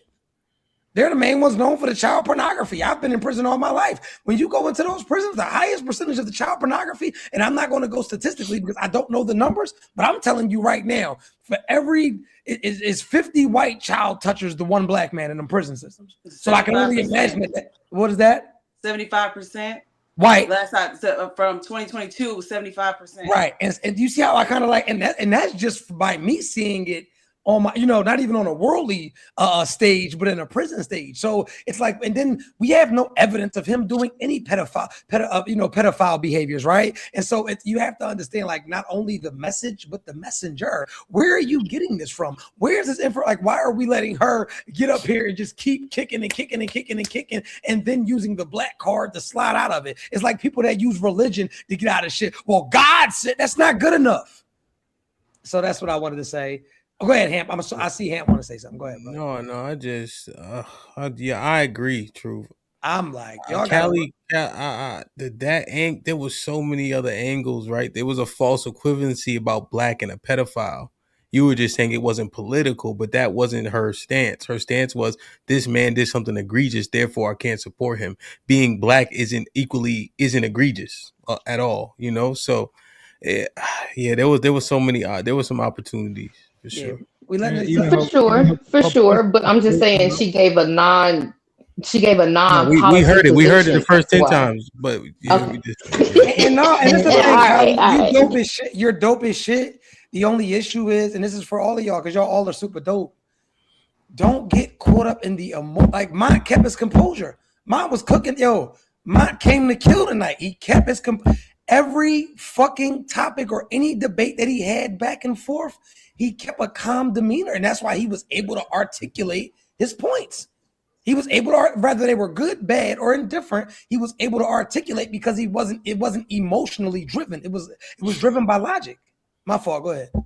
Yeah, 100%. I think that there were several opportunities, and people will say things to derail you, right? Because they don't want to respond to the actual question, right? And then they'll obfuscate their answer, meaning they'll convolute their answer so it's confusing. So people just say, okay, right? And that's what was happening, you know. So when Truth called out that one point, that's a sticking point, and we kind of missed it a few different times. But this is more like a lesson learned. Yeah. And I sit back I tell him all this all the time. I sit back because I'm waiting to see y'all hit them. I don't want to say shit, to be honest. Like, I do this all day. I'm sitting back like, oh, come on.